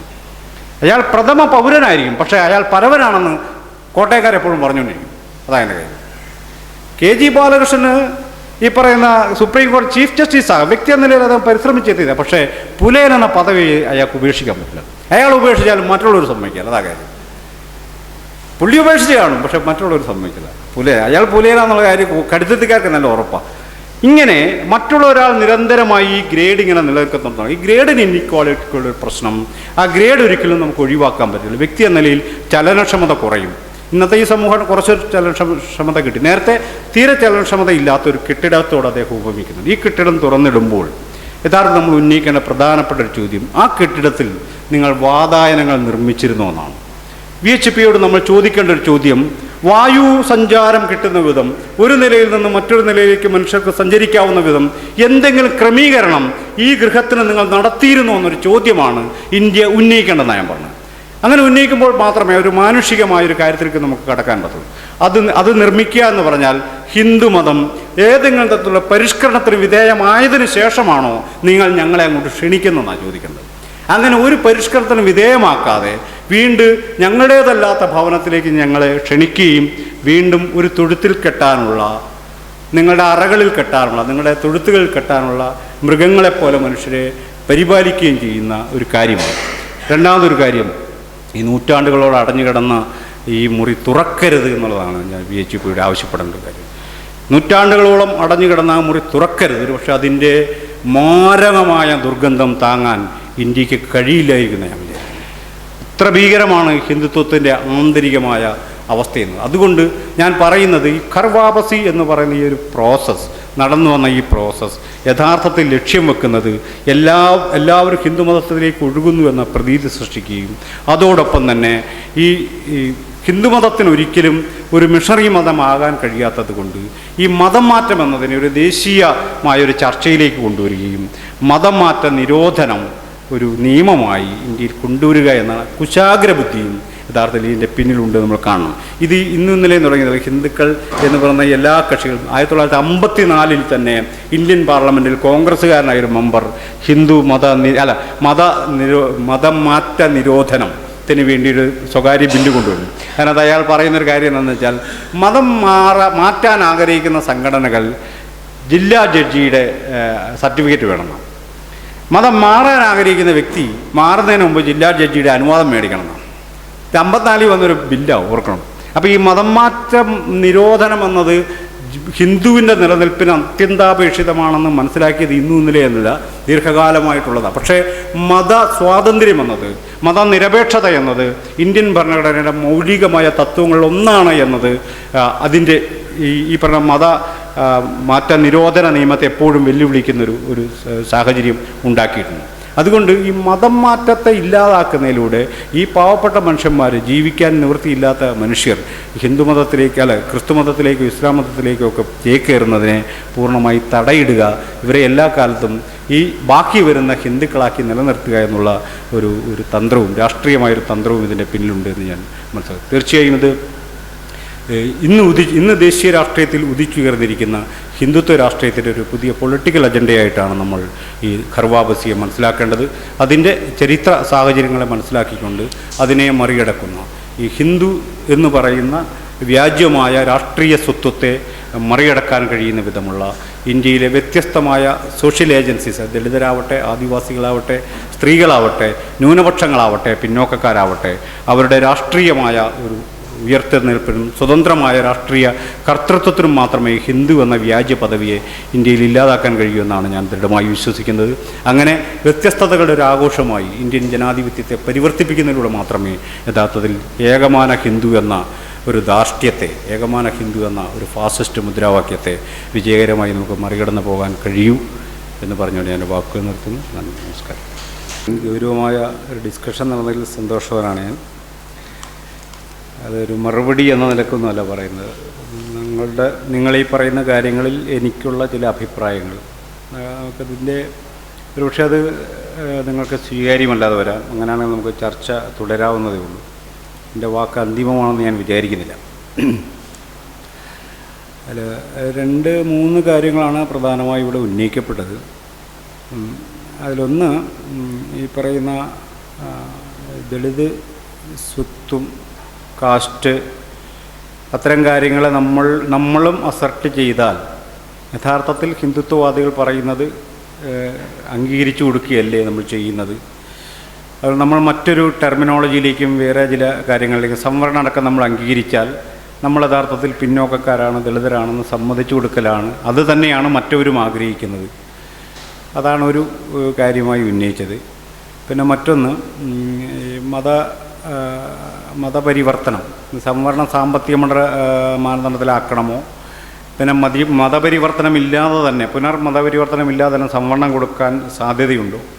പിന്നെ മറ്റൊന്ന് ദളിത് പിന്നോക്ക ന്യൂനപക്ഷ ഐക്യമെന്നൊക്കെ പറയുന്ന മുദ്രാവാക്യം ഈ അടുത്ത കാലത്തായി കേരളത്തിൽ പ്രവർത്തിച്ചു വരുന്നത് ഇടതുപക്ഷ വലതുപക്ഷത്തെ ദുർബലപ്പെടുത്തുകയും ഈ നവ ഹിന്ദുത്വ ശക്തികളെ ശക്തിപ്പെടുത്തുകയും ചെയ്യുന്നൊരു പ്രവണതയുണ്ട്. അതിനെ എങ്ങനെയാണ് നമുക്ക് നോക്കിക്കാണാൻ പറ്റുക തുടങ്ങി വളരെ ഗൗരവമുള്ള കുറച്ച് കാര്യങ്ങളാണ് ചർച്ചയിൽ പലരും ഉന്നയിക്കാൻ ശ്രമിക്കും. പിന്നെ ഒരെണ്ണം ദളിത് ക്വസ്റ്റ്യനും യുക്തിവാദവുമായിട്ടുള്ള ഒരു ബന്ധത്തെ സംബന്ധിച്ചുള്ളൊരു അഭിപ്രായം. ഒരു കാര്യം ഫസ്റ്റ് ഓഫ് ഓൾ എനിക്ക് പറയാനുള്ളത്, ഈ കാസ്റ്റ് ജാതിയെക്കുറിച്ചുള്ള ചർച്ചയിൽ നാം പാലിക്കേണ്ട ഒരു പ്രിക്കോഷനുണ്ട്, ഒരു മുൻകരുതൽ. ജാതിയെക്കുറിച്ച് ഒരാൾ പറഞ്ഞു തുടങ്ങുമ്പോൾ തന്നെ വളരെ പെട്ടെന്ന് അതൊരു മോറൽ ക്വസ്റ്റ്യനായി, വ്യക്തിയായി അയാൾ പെട്ടെന്ന് അതങ്ങ് ഏറ്റെടുക്കും. ജാതിയെക്കുറിച്ച് പറയാൻ എനിക്ക് ഇഷ്ടമില്ല കേട്ടോ, എനിക്ക് ജാതിയൊന്നുമില്ല കേട്ടോ, ജാതി ഒരു ചീത്തക്കാരിയാണ് കേട്ടോ, ജാതിയെക്കുറിച്ച് നമ്മളങ്ങനെ പറയാൻ പാടില്ല കേട്ടോ, ഞാൻ നിൻ്റെ ജാതിയെക്കുറിച്ച് പറയുമെന്ന് വിചാരിക്കരുത് കേട്ടോ. ഇങ്ങനെ അനേകം പ്രിക്കോഷൻസ് നമ്മൾ എടുക്കാറില്ല. നിങ്ങളുടെ ദൈനംദിന സംഭാഷണം ശ്രദ്ധിച്ചാൽ നിങ്ങൾ പോലും ഇത് പറയുന്നുണ്ട് എപ്പോഴെങ്കിലുമൊക്കെ. എന്തുകൊണ്ടായിരിക്കാം ജാതി ഒരു അശ്ലീലം പോലെ നമുക്ക് തോന്നുന്നത്? ഇത്രമാത്രം പ്രിക്കോഷൻ എടുക്കാൻ, എന്തോ കുറ്റകൃത്യം ചെയ്യുന്നത് പോലെ, ഒരു കാര്യം പറയുന്നത് പോലെ നമുക്ക് ജാതിയെക്കുറിച്ച് പറയുമ്പോൾ why we felt like that, എങ്ങനെയാണ്, എന്തുകൊണ്ട് നമുക്ക് അങ്ങനെ ഫീൽ ചെയ്യുന്നത്? അതിനൊരു കാരണമുണ്ട്. ജാതി, ആധുനിക കേരളം നമ്മളെ പഠിപ്പിച്ചൊരു കാര്യം ജാതി മറച്ചു വെക്കേണ്ട ഒരു കാര്യമാണ്. പൊതുസമൂഹത്തിൽ പറയരുതാത്ത കാര്യമാണെന്ന്, പബ്ലിക് സ്പേസിൽ ഓപ്പറേറ്റ് ചെയ്യരുതാത്ത കാര്യമാണെന്ന്, അത് വ്യക്തിപരമായിരിക്കണം. അതുകൊണ്ട് നീ കല്യാണം കഴിക്കുമ്പോൾ ഇപ്പോൾ എൻ്റെ മകൾക്ക് ഒരു ചെറുക്കനെ വേണമെന്ന് ആരോട് പറഞ്ഞാൽ, കേരളത്തിൽ ആരോട് പറഞ്ഞാലും അവർ കൃത്യമായൊരു പുലയുവാവനെ പിടിച്ചുകൊണ്ട് വരും എന്നുള്ളത് എനിക്കൊരു തർക്കമില്ല. ഞാനവരോട് പറയേണ്ടതില്ല, അവർക്ക് അറിയാതെ. ഇതെങ്ങനെയാണ് ഈ കമ്മ്യൂണിക്കേഷൻ നടക്കുന്നത്?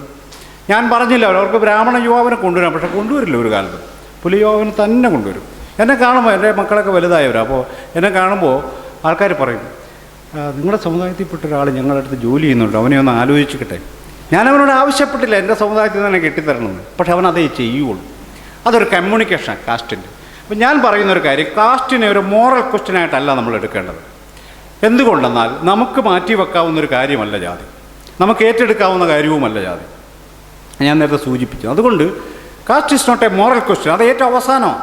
കാസ്റ്റ് നമുക്ക് വേണോ വേണ്ടയോ, കാസ്റ്റ് നമ്മൾ പ്രാക്ടീസ് ചെയ്ത് ഏറ്റവും അവസാനം. Caste is a social reality. അതൊരു സാമൂഹിക യാഥാർത്ഥ്യമാണ്. ഇന്ത്യയിൽ സംഭവിക്കുന്ന മുഴുവൻ സാമ്പത്തിക, സാമൂഹിക, രാഷ്ട്രീയ, സാംസ്കാരിക, ധാർമ്മിക സമസ്യകളുടെയും പിന്നിൽ ജാതി ഉണ്ടെന്ന് വാദിക്കുന്നൊരു പൊസിഷനാണ് ഞാൻ എടുത്തിരുന്നത്. That is Dalit position. അല്ല, ഞാൻ പട്ടികജാതിക്കാരനായതുകൊണ്ട് പറയുന്നല്ല ഇതൊന്നും. ഞാൻ ഇന്ത്യയുടെ സാമ്പത്തിക ശാസ്ത്രം ചർച്ച ചെയ്താൽ, ഇന്ത്യയുടെ രാഷ്ട്രീയ ഘടന ചർച്ച ചെയ്താൽ, ഇന്ത്യയുടെ ധാർമ്മിക ഘടന ചർച്ച ചെയ്താൽ, ഇന്ത്യയിലെ മനുഷ്യർക്ക് എങ്ങനെയാണ് ദുഃഖമുണ്ടാകുന്നത് എന്ന സമസ്യ ചർച്ച ചെയ്താൽ അതിനകത്ത് കാസ്റ്റ് കണ്ടെത്താൻ കഴിയും. അതുള്ളതാണ്, നമ്മൾ കാണാതിരിക്കുന്നതുകൊണ്ടല്ല, അതുള്ളതാണ്. അങ്ങനെ ഒരു പൊസിഷൻ എടുക്കുന്നത് കൊണ്ടാണ്, അതിനെയാണ് ഞാൻ ദളിത് പൊസിഷൻ എന്ന് പറയുന്നത്. അതല്ലാതെ പട്ടികജാതിക്കാർക്ക് വേണ്ടി വാദിക്കലല്ലത്. ദളിത് ക്വസ്റ്റ്യൻ, അവസാനം പറഞ്ഞത് ദളിത് ക്വസ്റ്റ്യനും ഈ യുക്തിവാദവുമായിട്ടുള്ള ചില സാമ്യങ്ങളെയും ബാന്ധവങ്ങളെ കുറിച്ച് പറയുന്നു. ഇതിനകത്തുള്ളൊരു പ്രശ്നമില്ല. യുക്തിവാദ പ്രസ്ഥാനത്തെക്കുറിച്ച് എനിക്ക് പ്രത്യേകിച്ചൊന്നും പറയാനില്ല, ഞാൻ എൻ്റെ ഭാഗവുമല്ല. പക്ഷേ ഇന്ത്യയിൽ ദളിത് ക്വസ്റ്റ്യൻ ആദ്യമായി റേസ് ചെയ്യപ്പെടുന്നത് ആധുനിക യുക്തിയുടെ അടിസ്ഥാനത്തിലാണ്. ഡോക്ടർ അംബേദ്കറിൻ്റെ കൃതികൾ നമ്മൾ ശ്രദ്ധിക്കുക, അതിൻ്റെ അടിക്കുറിപ്പുകളിലൂടെ നമ്മളൊന്ന് കടന്നു. ഡോക്ടർ അംബേദ്കർ ആരെയൊക്കെയാണ് കോട്ട് ചെയ്യുന്നതെന്നൊക്കെ.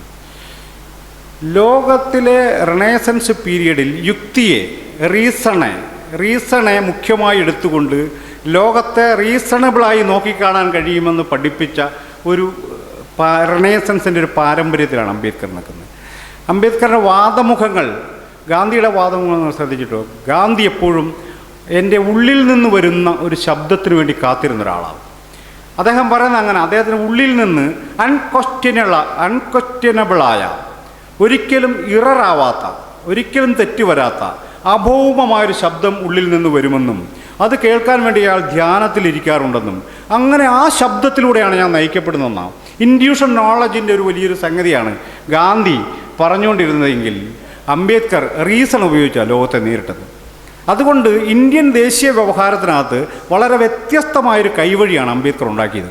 മറ്റാർക്കും ഇല്ലാത്തൊരു കാര്യമാണ്. അല്ല, നമ്മൾ അവരുടെ കൃതികളൊക്കെ എടുത്ത് പരിശോധിച്ച് നോക്കൂ. മറ്റാരിലും ഇല്ലാത്ത വിധം സൂക്ഷ്മമായ റീസണബിലിറ്റി അദ്ദേഹത്തിനുണ്ടായിരുന്നു. അദ്ദേഹം പറഞ്ഞില്ല, ബുദ്ധനെ അദ്ദേഹം അംഗീകരിക്കുന്നത് എന്തെന്ന് ചോദിച്ചാൽ യുക്തിക്ക് പകരം വെക്കാവുന്ന ഒരേ ഒരു മതം ബുദ്ധമതമാണെന്നാണ്. റീസണ് പകരം വെക്കാവുന്ന ഒരേ ഒരു ചിന്താ പദ്ധതി ബുദ്ധമതമാണ്. അത് ധർമ്മത്തിന് പകരമാണെന്ന് പറഞ്ഞത്. അങ്ങനെ ഒരു ജനതയ്ക്ക് ജീവിക്കാൻ ധർമ്മം ആവശ്യമായതുകൊണ്ട് മതം ആവശ്യമാണെന്ന് പറഞ്ഞ ഒരാളാണ്. മതത്തിന് ധർമ്മം എന്ന് ട്രാൻസ്ലേറ്റ് ചെയ്ത ഒരാളാണ് അംബേദ്കർ. അംബേദ്കറിൻ്റെ റീസൺ, യുക്തി എന്ന് പറയുന്നത് ദൈവമില്ല, നിരീശ്വരവാദം മാത്രമല്ല യുക്തി. നിരീശ്വരവാദം എന്ന് പറഞ്ഞാൽ അതിൻ്റെ വേറൊരു ചെറിയൊരു കൈവഴി മാത്രമാണ്. യുക്തി എന്ന് പറയുന്നതാണ് ആധുനികത ലോകത്തിന് സമ്മാനിച്ച ഏറ്റവും പ്രധാനപ്പെട്ട എക്യുപ്മെൻ്റ് എന്ന് പറയുന്നത്, ഉപകരണം എന്ന് പറയുന്നത്. ആ ഉപകരണത്തിലാണ് യഥാർത്ഥത്തിൽ ഈ ദലിത് വാദങ്ങളുടെയും അടിസ്ഥാനം നിൽക്കുന്നതെന്നാണ് ഞാൻ വിചാരിക്കുന്നത്. അതിനപ്പുറത്തേക്ക് യുക്തിവാദ പ്രസ്ഥാനവുമായിട്ട് മതരഹിത സമൂഹമെന്ന നിലക്കുള്ള ഒരു സ്ഥാനമൊന്നും ദലിതർക്കുണ്ടെന്ന് ഞാൻ ഇപ്പോൾ വിചാരിക്കുന്നത്. മറിച്ച് വ്യത്യസ്ത മതങ്ങളിൽ നിൽക്കുന്നവരും എന്നാൽ ഏകദാനമായൊരു ബോധം സാധ്യമായവരുമായൊരു വിഭാഗം എന്ന നിലക്കാണ് ദലിതരെ ഞാൻ മനസ്സിലാക്കിയിട്ടുള്ളത്. രണ്ടാമതൊരു കാര്യം, സാമ്പത്തിക സംവരണം മതി, അല്ലെങ്കിൽ സംവരണം നിലനിൽക്കുന്നിടത്തോളം ജാതിയും നിലനിൽക്കുന്നുള്ളൊരു കാര്യമാണ് ഉന്നയിച്ചത്. അങ്ങനെ സംവരണം നമ്മൾ ആവശ്യപ്പെടുമ്പോൾ യഥാർത്ഥത്തിൽ BJP ഒക്കെ പറയുന്നതിന് നമ്മൾ അംഗീകരിക്കും. നമ്മൾ പിന്നോക്കക്കാരാണ്, ഞങ്ങൾക്കൊന്നും ഇല്ലാത്തവരാണ്, ഞങ്ങൾക്ക് സംവരണം തരണം, ഞങ്ങളെ ചരിത്രത്തിൽ അടിച്ചമർത്തപ്പെട്ടവരാണ്, കൊണ്ട് ഞങ്ങൾക്ക് സംവരണം തരണം. അതൊക്കെ തന്നെയാണ് അവരും ആഗ്രഹിക്കുന്നത്. അത് നമ്മൾ അവർക്ക് കൊടുക്കുക ചെയ്യുന്നുള്ളൊരു വാദമാണ് അദ്ദേഹം ഉന്നയിച്ച വളരെ പ്രസക്തമായൊരു കാര്യം. അതിനകത്തുള്ളൊരു പ്രശ്നം, നമ്മൾ ഈ സംവരണത്തെക്കുറിച്ച് നമ്മൾ പൊതുവിൽ ആൾക്കാർ പറയുന്നൊരു കാര്യം, ദളിത് പക്ഷത്തെന്നും പറയുന്ന ഒരു കാര്യം, അല്ലാത്തവരൊക്കെ പറയുന്നത്, പണ്ട് ഞങ്ങളുടെ സംവരണീയരായ മനുഷ്യരുടെ അച്ഛനപ്പൂപ്പന്മാരെയൊക്കെ അതിഭീകരമായി അടിച്ചമർത്തിയത് കൊണ്ട് അതിൻ്റെ ഒരു പ്രതികാര നീതിയായിട്ടാണ് ഇപ്പോൾ സംവരണം തരുന്നത് എന്നാണ് പൊതുവിൽ മനസ്സിലാക്കപ്പെട്ടത്. അതൊരു തെറ്റായൊരു ധാരണയാണ്. അതിലൊന്ന്, സംവരണം എന്ന് പറയുന്നത് reservation is A constitutional mechanism. നമ്മളത് മനസ്സിലാക്കുക, അതൊരു കോൺസ്റ്റിറ്റ്യൂഷണൽ മെക്കാനിസമാണ്.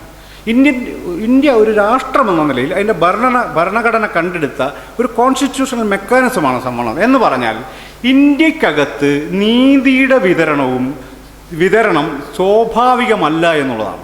സ്വാഭാവികമായി എല്ലാവർക്കും നീതി കിട്ടുന്നൊരു സ്ഥലമല്ല ഇന്ത്യൻ സമൂഹം. ചില പ്രത്യേക വിഭാഗങ്ങൾക്ക് നീതി നിഷേധിക്കും.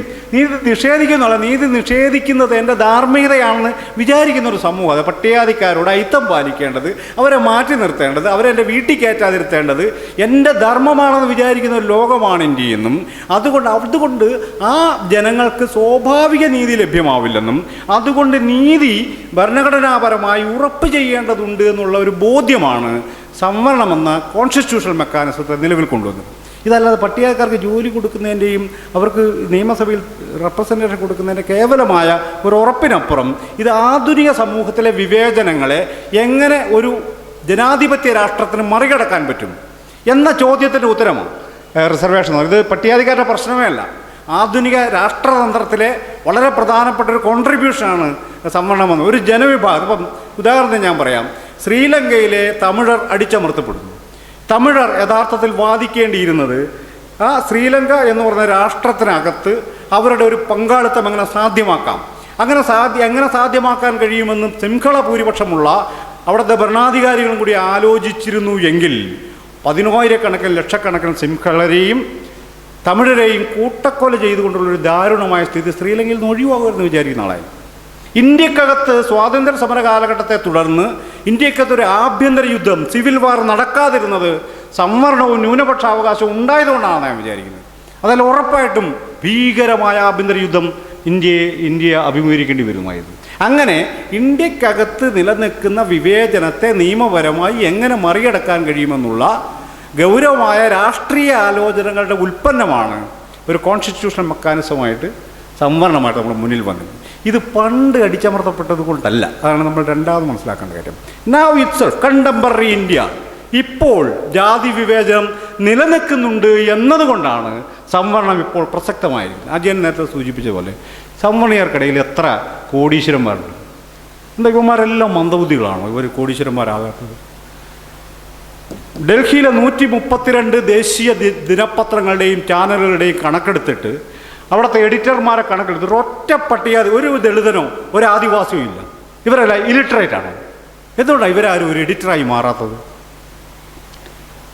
അപ്പോൾ അത് ചെറിയ കളിയല്ലത്. നമ്മൾ വിചാരിക്കുന്ന പോലെ അത്ര ശുദ്ധ മനുഷ്യരൊന്നും അല്ല ഇന്ത്യക്കാർ.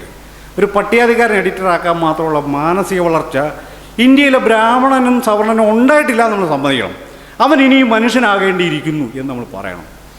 ഞാൻ എന്നെ പറയട്ടെ, ഒരാൾ നിങ്ങളുടെ വീട്ടിലേക്ക് കടന്നു വരുമ്പോൾ നിങ്ങൾ അയാളെ വീട്ടിൽ കയറ്റിയിരുത്തി അയാൾക്ക് കാപ്പി കൊടുക്കുന്നില്ലെങ്കിൽ ആരാണ് കുറ്റവാളി എന്നാണ് നിങ്ങൾ വിചാരിക്കുന്നത്? വന്നവനോ വീട്ടുകാരനോ?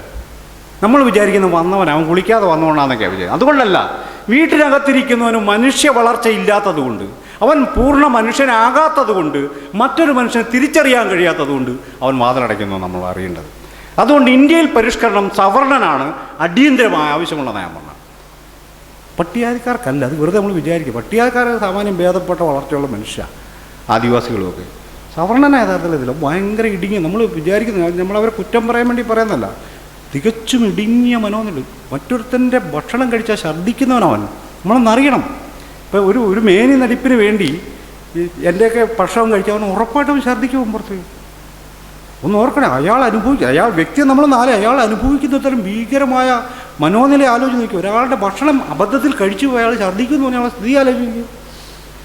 തിരുവിതാംകൂറിൽ പുലയ കുട്ടികൾ സ്കൂളിൽ കയറി നിറഞ്ഞപ്പോഴേ ഒരു നായർ മാടമ്പിക്ക് ബോധം പോവുകയും പിന്നെ ഒരിക്കൽ പുള്ളി തിരിച്ചു വന്നിട്ടില്ല. പുള്ളി ആ അബോധത്തിൽ കിടന്ന് മരിച്ചു പോകുമായിരുന്നു. ആ മനുഷ്യർക്ക് അനുഭവിക്കുന്ന ഒരു അവസ്ഥ നമ്മൾ അറിയണം. ഇപ്പോൾ ജാതി നമ്മൾ വിചാരിക്കുന്ന പോലെ പട്ടികജാതിക്കാർ പറഞ്ഞു നടക്കുന്ന എന്തോ ഒരു കാര്യമാണെന്ന് വിചാരിക്കുന്നത്.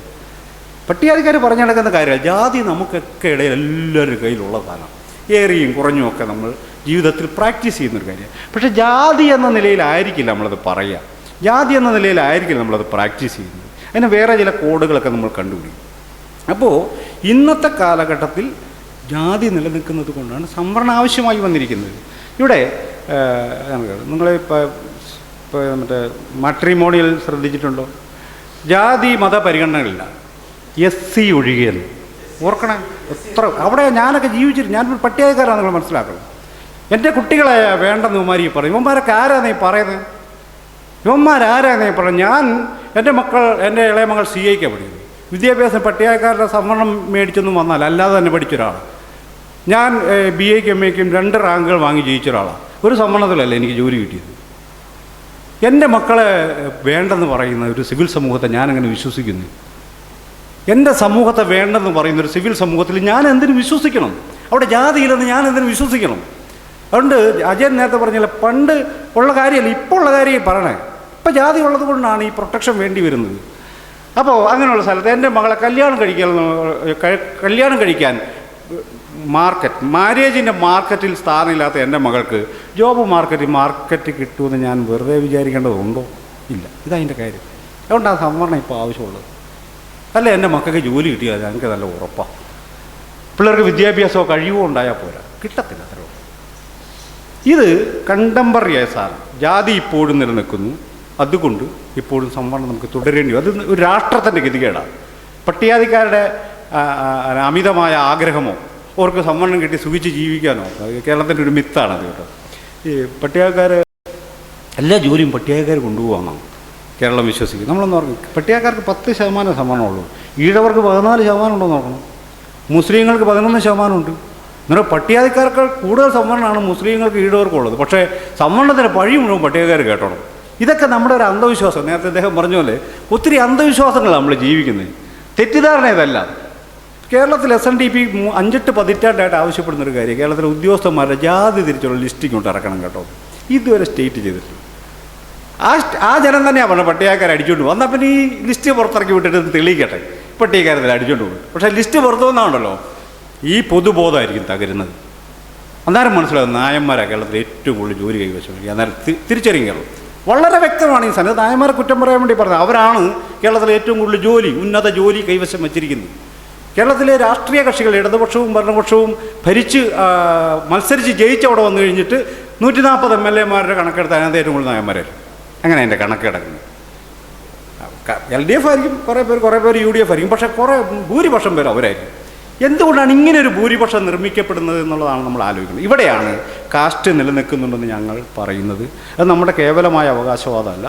അങ്ങനെ ജാതി നിലനിൽക്കുന്നത് കൊണ്ട് സംവരണം തുടരണം. സംവരണമുള്ളത് കൊണ്ടാണ് ജാതി നിലനിൽക്കുന്ന വാദം അദ്ദേഹം പറഞ്ഞ വാദം വളരെ നേരത്തെ പോലെ രാജൻ ഗുരുക്കളെ പോലുള്ള പണ്ഡിതന്മാർ കേരളത്തിൽ പറഞ്ഞിട്ടുള്ള കാര്യമാണ്. കുറേ വർഷങ്ങൾക്ക് മുമ്പ് ജാതി അങ്ങ് ഇല്ലാതായി കഴിഞ്ഞാൽ സംവരണം ഇല്ലാതായി കഴിഞ്ഞാൽ ജാതി അങ്ങ് ഇല്ലാതായിക്കോളും എന്ന് പറഞ്ഞൊരു വാദം. ഇതിനകത്തുള്ള ഞാൻ നേരത്തെ പറഞ്ഞു ഇതൊരു കോൺസ്റ്റിറ്റ്യൂഷണൽ മെക്കാനിസമാണെന്ന് മനസ്സിലാക്കാതിരിക്കുകയും ഏതാണ്ട് ഗവൺമെൻറ് ഉണ്ടാക്കിയ ഒരു കൃത്രിമത്വം കൊണ്ടാണ് ജാതി നിലനിൽക്കുന്നതെന്ന് വാദിക്കുന്നത്. നമ്മൾ രണ്ടാമത് പറഞ്ഞ കാര്യങ്ങളെ കാണാതെ സമൂഹത്തിലൊരു മനുഷ്യൻ എങ്ങനെ ജീവിക്കുന്നു എന്ന യാഥാർത്ഥ്യം കാണാത്തത് കൊണ്ടാണ് ഈ ബ്രിട്ടീഷുകാരുണ്ടാക്കിയതാണ് ജാതി, കോൺസ്റ്റിറ്റ്യൂഷൻ ഉണ്ടാക്കിയതാണ് ജാതി, സംവരണം പിൻവലിച്ചാൽ ജാതി പൊക്കോളൂ എന്നൊക്കെ പറഞ്ഞു. സംവരണം പിൻവലിച്ചാൽ ജാതി പോലെ, കാരണം ജാതി എന്ന് പറയുന്നത് നാം വിചാരിക്കുന്നത് പോലെ അനുഷ്ഠാനങ്ങളല്ല. എന്നെ വീട്ടിൽ കയറ്റാതിരിക്കുന്നത് സ്കൂളിൽ കയറ്റാതിരിക്കുന്ന കാര്യമല്ല. It is A capital. Socio political economic അല്ല സിംബോളിക് ഇംപ്ലിക്കേഷനുള്ള വലിയ ക്യാപിറ്റലാണ്. ഞാനൊരു ഉദാഹരണം പറയും. ഒരാളോട് എന്താ നിങ്ങളുടെ പേര്? എൻ്റെ പേര് ചാക്കോ. കേൾക്കുന്നതിന് അത്ര വലിയ ഇമ്പം തോന്നത്തില്ല. പക്ഷേ എന്താ പേര്? രാജീവ് മേനോൻ. പെട്ടെന്ന് അയാളൊരു അസൈൻമെൻറ്റ് കൊള്ളാം. അവൻ മെടുക്കനായിരിക്കും കേട്ടോ. എങ്ങനെയോ നമ്മുടെ ബോധത്തിൽ വന്നു ചേരും. നമ്മളാരും കുറ്റവാളികളായതുകൊണ്ട് നമുക്ക് അങ്ങനെ തോന്നത്തുള്ളൂ. അവൻ കൊള്ളായിരിക്കുന്നു നമുക്കങ്ങ് തോന്നുക. ഈ ചാക്കോ പിന്നെ ഒരു ജന്മം പണിയെടുക്കണം. അവൻ കൊള്ളാവുന്നവനായിരിക്കും. അത് തെളിയിക്കാൻ അവൻ ഒരു ജന്മം പണിയെടുത്താലേ നമ്മൾ സമ്മതിച്ചു കൊടുക്കുള്ളൂ. രാജീവ് മേനോൻ ചീത്തയാണെന്ന് തെളിയിക്കാതെ ഇരുന്നാൽ മതി, അവൻ രക്ഷപ്പെട്ടു. ഇതതിൻ്റെ കാര്യം. ഇങ്ങനെ കുറേ പേർക്ക് ജാതി ഭയങ്കര ഭാരവും കുറേ പേർക്ക് ജാതി ഒരു അലങ്കാരവുമാണ് നമ്മൾ അറിയണം. അതുകൊണ്ട് സവർണരെല്ലാവരും പേരിൻ്റെ കൂടെ ജാതി പേര് ചേർക്കും. അവർ ജാതിവാദികളായതുകൊണ്ടല്ല. It is a big capital in contemporary market. ഈ മാർക്കറ്റിൽ തന്നെ അതൊരു വലിയ ക്യാപിറ്റൽ ആയതുകൊണ്ടാണ് അവൻ ഈ ജാതിയുടെ പേര് ചേർക്കുന്നത്. പട്ടികജാതിക്കാർ ജാതിയുടെ പേര് ചേർക്കത്തില്ല. ചേർത്താൽ അത് നെഗറ്റീവാണ്. അവൻ എന്നാലേ അവൻ്റെ മേൽ ക്യാപിറ്റൽ മാർക്കറ്റ് അടയും. അതവനറിയാം. അതുകൊണ്ട് അവൻ ചേർക്കത്തില്ല. ഇതതിൻ്റെ യാഥാർത്ഥ്യം. അങ്ങനെ ജാതി എന്നത് വെറുതെ റിച്വൽസിൻ്റെ പ്രശ്നമല്ല. ഇത് വലിയൊരു ക്യാപിറ്റലാണ്, ബിഗ് ക്യാപിറ്റലാണ്.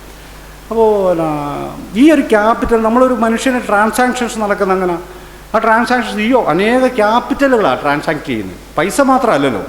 ഇന്ത്യയിൽ പണം വരിക എന്ന് പറഞ്ഞാൽ അതിന് പോലും കാസ്റ്റിൻ്റെയൊക്കെ അടിസ്ഥാനമുണ്ട്. പണം വരിക എന്ന് പറഞ്ഞത് പോലും കാസ്റ്റ് എടുക്കുന്നത്. ഈ മള്ളിയൂർ ക്ഷേത്രത്തെക്കുറിച്ച് നിങ്ങൾ കേട്ടിട്ടുണ്ടോ? മള്ളിയൂർ കുറുപ്പന്തറ നശിച്ച് നാരായണക്കല്ലിൽ പിടിച്ചു കിടന്ന ഒരു തറവാടാണ്. ഒരു 10 വർഷം മുമ്പ് വരെ 15 വർഷം മുമ്പ് വരെ എൻ്റെയൊക്കെ ചെറുപ്പത്തിൽ അതിൻ്റെ തൊട്ടടുത്തായിരുന്നു കുറുപ്പന്തറയിലൊരു തിയേറ്റർ ഉണ്ടായിരുന്നു. അപ്പോൾ സിനിമ കാണാൻ പോകുമ്പോൾ ആ വീട് കാണാം. വെറുതെ ആരുമില്ലാതെ കിടന്ന അനാഥമായൊരു സ്ഥലം. അയാൾ മരിച്ചുപോയി. അയാളുടെ മകൻ അതിന്ന് വലിയൊരു സ്ഥാപനമായി, കോടിക്കണക്കിന് രൂപയുടെ ആസ്തിയായി. ഈ പൈസ എവിടെ നിന്നാണ് വന്നത്? ഇയാൾ എന്താ വിറ്റത്? ഇയാൾ എന്ത് വിറ്റിട്ട് അത്രയും പൈസ ഉണ്ടാക്കി? ഭാഗവതം വായിക്കാൻ അറിയാം എന്നുള്ള ഒറ്റ കാര്യം വിറ്റത്. ഭാഗവതം വായിക്കാൻ അറിയാമെന്നുള്ള ഒറ്റ കാര്യം വിറ്റാൽ ലോകത്ത് കോടിക്കണക്കിന് രൂപ ഉണ്ടാക്കാമെന്നാണ് ഈ പുള്ളി തെളിയിച്ചത്. നാടൻപാട്ട് വിറ്റാൽ എത്ര രൂപ കിട്ടും? ഇതതിൻ്റെ ഒരു പ്രശ്നം. ഇങ്ങനെ അനേകായിരം വലിയ വ്യത്യസ്തതയുള്ള ക്യാപിറ്റലുകളുടെ വലിയൊരു ഓപ്പറേഷണൽ മണ്ഡലമാണ് ജാതി എന്ന് പറയുന്നത്. അതുകൊണ്ടാണ് ജാതി പോകാത്തത്.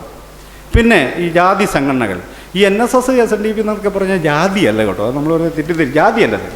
ഭയങ്കര കോർപ്പറേറ്റ് ആയിട്ടുള്ള സ്ഥാപനമാണ് അത്. ഈ നാരായണ പണിക്കർ സുകുമാരൻ നായരോട് എല്ലാവർക്കും ബഹുമാനമാണ്. അതിൻ്റെ കാരണം എന്താണെന്ന് വെച്ചാൽ സുകുമാരൻ നായർ ആയിരക്കണക്കിന് മനുഷ്യർക്ക് ജോലി കൊടുക്കുന്ന വലിയ സ്ഥാപനത്തിന് ഉടമയാണ്. ഒരു മനുഷ്യൻ്റെ ജീവിതത്തെ നിർണ്ണയിക്കാൻ അദ്ദേഹത്തിന് കഴിയും. പള്ളിയിൽ അച്ഛനോട് എല്ലാ ക്രിസ്ത്യാനിക്കും ഭയങ്കര ബഹുമാനമാണ്. അച്ഛൻ ഭയങ്കര മഹാത്മാവായതുകൊണ്ടല്ല. അച്ഛനെ ബഹുമാനിക്കാതിരുന്നാൽ കുഴപ്പമുണ്ടാകുമെന്നും അച്ഛനെ ബഹുമാനിച്ചാൽ അവനൊരു ജീവിതം കിട്ടുമെന്ന് അവനറിയാം. പള്ളി, പട്ടക്കാരൻ തുടങ്ങി അങ്ങനെ വലിയൊരു ലിങ്കാണ്. വെറുതെ വിളിച്ച് ജോലി കൊടുക്കുമല്ലോ. അനേകം ലിങ്കുകൾ അത് ചിലപ്പോൾ ധനസഹായമായിട്ടായിരിക്കും, ചിലപ്പോൾ വിദേശത്ത് പോകാൻ ചാൻസ് ആയിരിക്കും, ചിലപ്പോൾ പിന്നെ മെഡിക്കൽ കോളേജിൽ ഒരു അഡ്മിഷൻ ആയിരിക്കും, ചിലപ്പോൾ സ്കൂളിലൊരു തൂപ്പ് ജോലി ആയിരിക്കും. ഇങ്ങനെ അനേക സാധ്യതകളാണ് അച്ഛനിലൂടെ അവൻ ഓപ്പറേറ്റ് ചെയ്യാൻ പറ്റും. പിന്നെ വെറുതെ അച്ഛനെ അവന് ചീത്ത വിളിക്കേണ്ട കാര്യമില്ലല്ലോ. പക്ഷേ ഇതേ സമയത്ത് KPMC സെക്രട്ടറിയെ പുലയർ മുഴുവൻ ചീത്ത വിളിക്കും. അതിൻ്റെ കാരണം എന്താണെന്ന് വെച്ചാൽ അവർക്ക് നന്ദിയില്ലാത്തതുകൊണ്ടല്ല, ഈ സെക്രട്ടറി അവർക്ക് വേണ്ടി ഒന്നും ചെയ്തു കൊടുക്കുന്നില്ല എന്നുള്ളതാണ്. ഇതതിൻ്റെ കാര്യം. അവിടെ നായന്മാരൊക്കെ വലിയ വിധേയത്തുള്ളവരാണെന്നും ക്രിസ്ത്യാനികൾ വളരെ അനുസരണമുള്ളവരാണെന്നും പട്ടികാതിക്കാർ തല്ലുകൊള്ളികളാണെന്നും പറയുന്ന യുക്തിയെ ഞാൻ അംഗീകരിക്കത്തില്ല. ഇതല്ല അതിൻ്റെ കാര്യം. നമ്മൾ കാണുന്ന അങ്ങനെയൊക്കെ ആയിരിക്കും, പക്ഷേ അതല്ല അതിൻ്റെ പിന്നിലുള്ള സോഷ്യൽ റിയാലിറ്റിയെ നമ്മൾ കാണണം. ഈ നിലക്ക് കാസ്റ്റിൻ്റെ ഓപ്പറേഷൻ, സംവരണം, കണ്ടംപററി ഫോംസ് ഓഫ് കാസ്റ്റ് എന്നൊക്കെ പറയുന്ന സാധനം ചർച്ച ചെയ്യാതെ സംവരണത്തിൻ്റെ ഇപ്പം നിലനിൽക്കുന്ന ഒരു ഇംപ്ലിക്കേഷൻ നമുക്ക് പൂർണ്ണമായും മനസ്സിലാക്കാൻ പറ്റില്ല എന്നാണ് എനിക്ക് തോന്നിയിട്ടുള്ളത്. അദ്ദേഹം പറഞ്ഞ പോലെ ദളിത് സ്വത്വം ജാതി തന്നെയാണെന്നും അങ്ങനെ ഒരു സംഗതി. ഈ ദളിത് എന്ന് പറയുന്നത് ജാതിയെ മറികടക്കാനായിട്ട് ഒരു ജനത കണ്ടുപിടിക്കുന്ന ഒരു പുതിയൊരു ബിക്കമിങ് ആണ്. It is not a beingness. ഞാൻ ജനിച്ചത് ഒരു പുലയൻ എന്ന് പറയുന്ന ഒരു പുലയ കാസ്റ്റിലാണ് ജനിച്ചത്. ഞാൻ ദളിത് എന്ന ഒരു പദവി സ്വയം സ്വീകരിക്കുന്നതിലൂടെ പുലയ എന്ന ഒരു ജാതിയെ മറികടന്ന് പോകാനുള്ളൊരു ശ്രമമാണ് നടത്തുന്നത്. ആ കാസ്റ്റിനകത്ത് നിൽക്കുന്ന ഒരാൾക്ക് ഞാൻ ദളിത് പൊസിഷനിൽ നിൽക്കുന്ന ഒരാൾ സംസാരിക്കുന്നത് പോലെ ആ കാസ്റ്റിനകത്ത് നിൽക്കുന്ന ഒരാൾക്ക് സംസാരിക്കാൻ പറ്റില്ല. അയാൾക്ക് അങ്ങനെ അഭിസംബോധന ചെയ്യാൻ പറ്റില്ല. അതുകൊണ്ടാണ് ചരിത്രത്തിൽ ഒരിക്കൽ പോലും നിങ്ങളൊരു പുലയ കവിയെയോ പറയ കവിയെയോ ഉള്ളാട കവിയെയോ കാണാത്തത്. ചോഗോൻ കവിയൊന്നും കാണാൻ പറ്റത്തില്ല. പക്ഷേ ദളിത് കവികളെ നിങ്ങൾക്ക് കാണാൻ പറ്റും. അതിൻ്റെ സംഭവം കാരണം ഈ പുലയ പദവി അത് അലൗഡായൊരു പദവിയാണ്. ബ്രാഹ്മണൻ അനുവദിച്ചു തന്ന, ബ്രാഹ്മണിക് വ്യവസ്ഥ അനുവദിച്ചു തന്നൊരു സ്ഥലമാണ് പുലയത്വം എന്ന് പറയുന്നത്. ഞാൻ പുലയനായി ജീവിക്കുന്നത് അവർക്കൊക്കെ ഇഷ്ടമാണ്. അതുകൊണ്ട് KPMSനെ അവർക്ക് ഇഷ്ടമാണ്. പക്ഷേ ഞാൻ ദളിതനാവുന്നവർക്ക് ഇഷ്ടമില്ല. അതൊരു ബൗണ്ടറിയെ ഭേദിച്ച് അപ്പുറത്ത് ചെല്ലുന്നത്. It is a becoming. താത്വികമായി പറഞ്ഞ് ഇറ്റ് ഈസ് എ ബിക്കമിങ്. നമ്മൾ ആയിത്തീരുക, മറ്റൊന്നായിത്തീരുക ചെയ്യുന്നത്. അങ്ങനെ ആയിത്തീരുന്ന അതിനെ ബ്രാഹ്മണിക് വ്യവസ്ഥ അനുവദിക്കാത്ത സ്ഥലത്തേക്ക് കയറിയിരിക്കുന്ന ഒരു പ്രോസസ്സാണ് യഥാർത്ഥ ദളിത് എന്ന് പറയുന്നത്. അതുകൊണ്ട് അതിനെ കാസ്റ്റിനെയായിട്ട് അതിനെ ഇക്വേറ്റ് ചെയ്യാൻ പറ്റത്തില്ല. തീർച്ചയായും ഇതിനൊരു ഐഡൻറ്റിറ്റി അടിസ്ഥാനമുണ്ട്. ആ കാര്യത്തിൽ എനിക്ക് തർക്കമില്ല. ഐഡൻറ്റിറ്റി എന്ന് പറയുന്നത് ലോകാവസാനം വരെ നിൽക്കുന്നതാണെന്നുള്ള വിചാരം എനിക്കില്ല. ബട്ട് ഇപ്പോൾ ലോകത്തോട് അവർക്ക് സംസാരിക്കണമെങ്കിൽ ഈ ഐഡൻറ്റിറ്റിയെ, ഈ അസ്തിത്വത്തെ, ഈ സ്വത്വബോധത്തെ അവർക്ക് ഉയർത്തിപ്പിടിച്ചേ പറ്റൂ. അവരങ്ങനെ സംസാരിച്ച് തുടങ്ങിയാൽ മാത്രമേ ലോകം കൂടുതൽ ജനാധിപത്യപരമായ സ്ഥലമായി മാറുള്ളൂ. അതുകൊണ്ട് ലോകാവസാനം വരെ ഇവർ ദളിതരായി തന്നെ തുടരണമെന്നൊന്നും ഞാൻ പറയുന്നില്ല. പക്ഷേ കണ്ടംപററി ഇന്ത്യക്കകത്ത്, കണ്ടംപററി ലോകത്തിനകത്ത് താത്വികമായും ലിറ്റററി ആയിട്ടും ഭാവനാപരമായും സംസാരിക്കാൻ, സോഷ്യൽ ഏജൻസി എന്ന നിലയിൽ സംസാരിക്കാൻ അവർക്ക് കഴിയണമെങ്കിൽ അവർക്ക് ഈ ഒരു സ്വത്വ പദവി ഏറ്റെടുത്തേ പറ്റൂ എന്നതുകൊണ്ട് അത്തരൊരു സ്വത്വ രാഷ്ട്രീയമോ അല്ലോ സ്വത്വവാദങ്ങളോ ഒക്കെ ഇപ്പോൾ നിലവിലുണ്ടെന്ന് വരാം. അത് ചരിത്രത്തിൻ്റെ ഒരു അനിവാര്യതയായിട്ടാണ് ഞാൻ മനസ്സിലാക്കുന്നത്, ശാശ്വതമായ ഒരു പരിഹാരമായിട്ടുള്ള.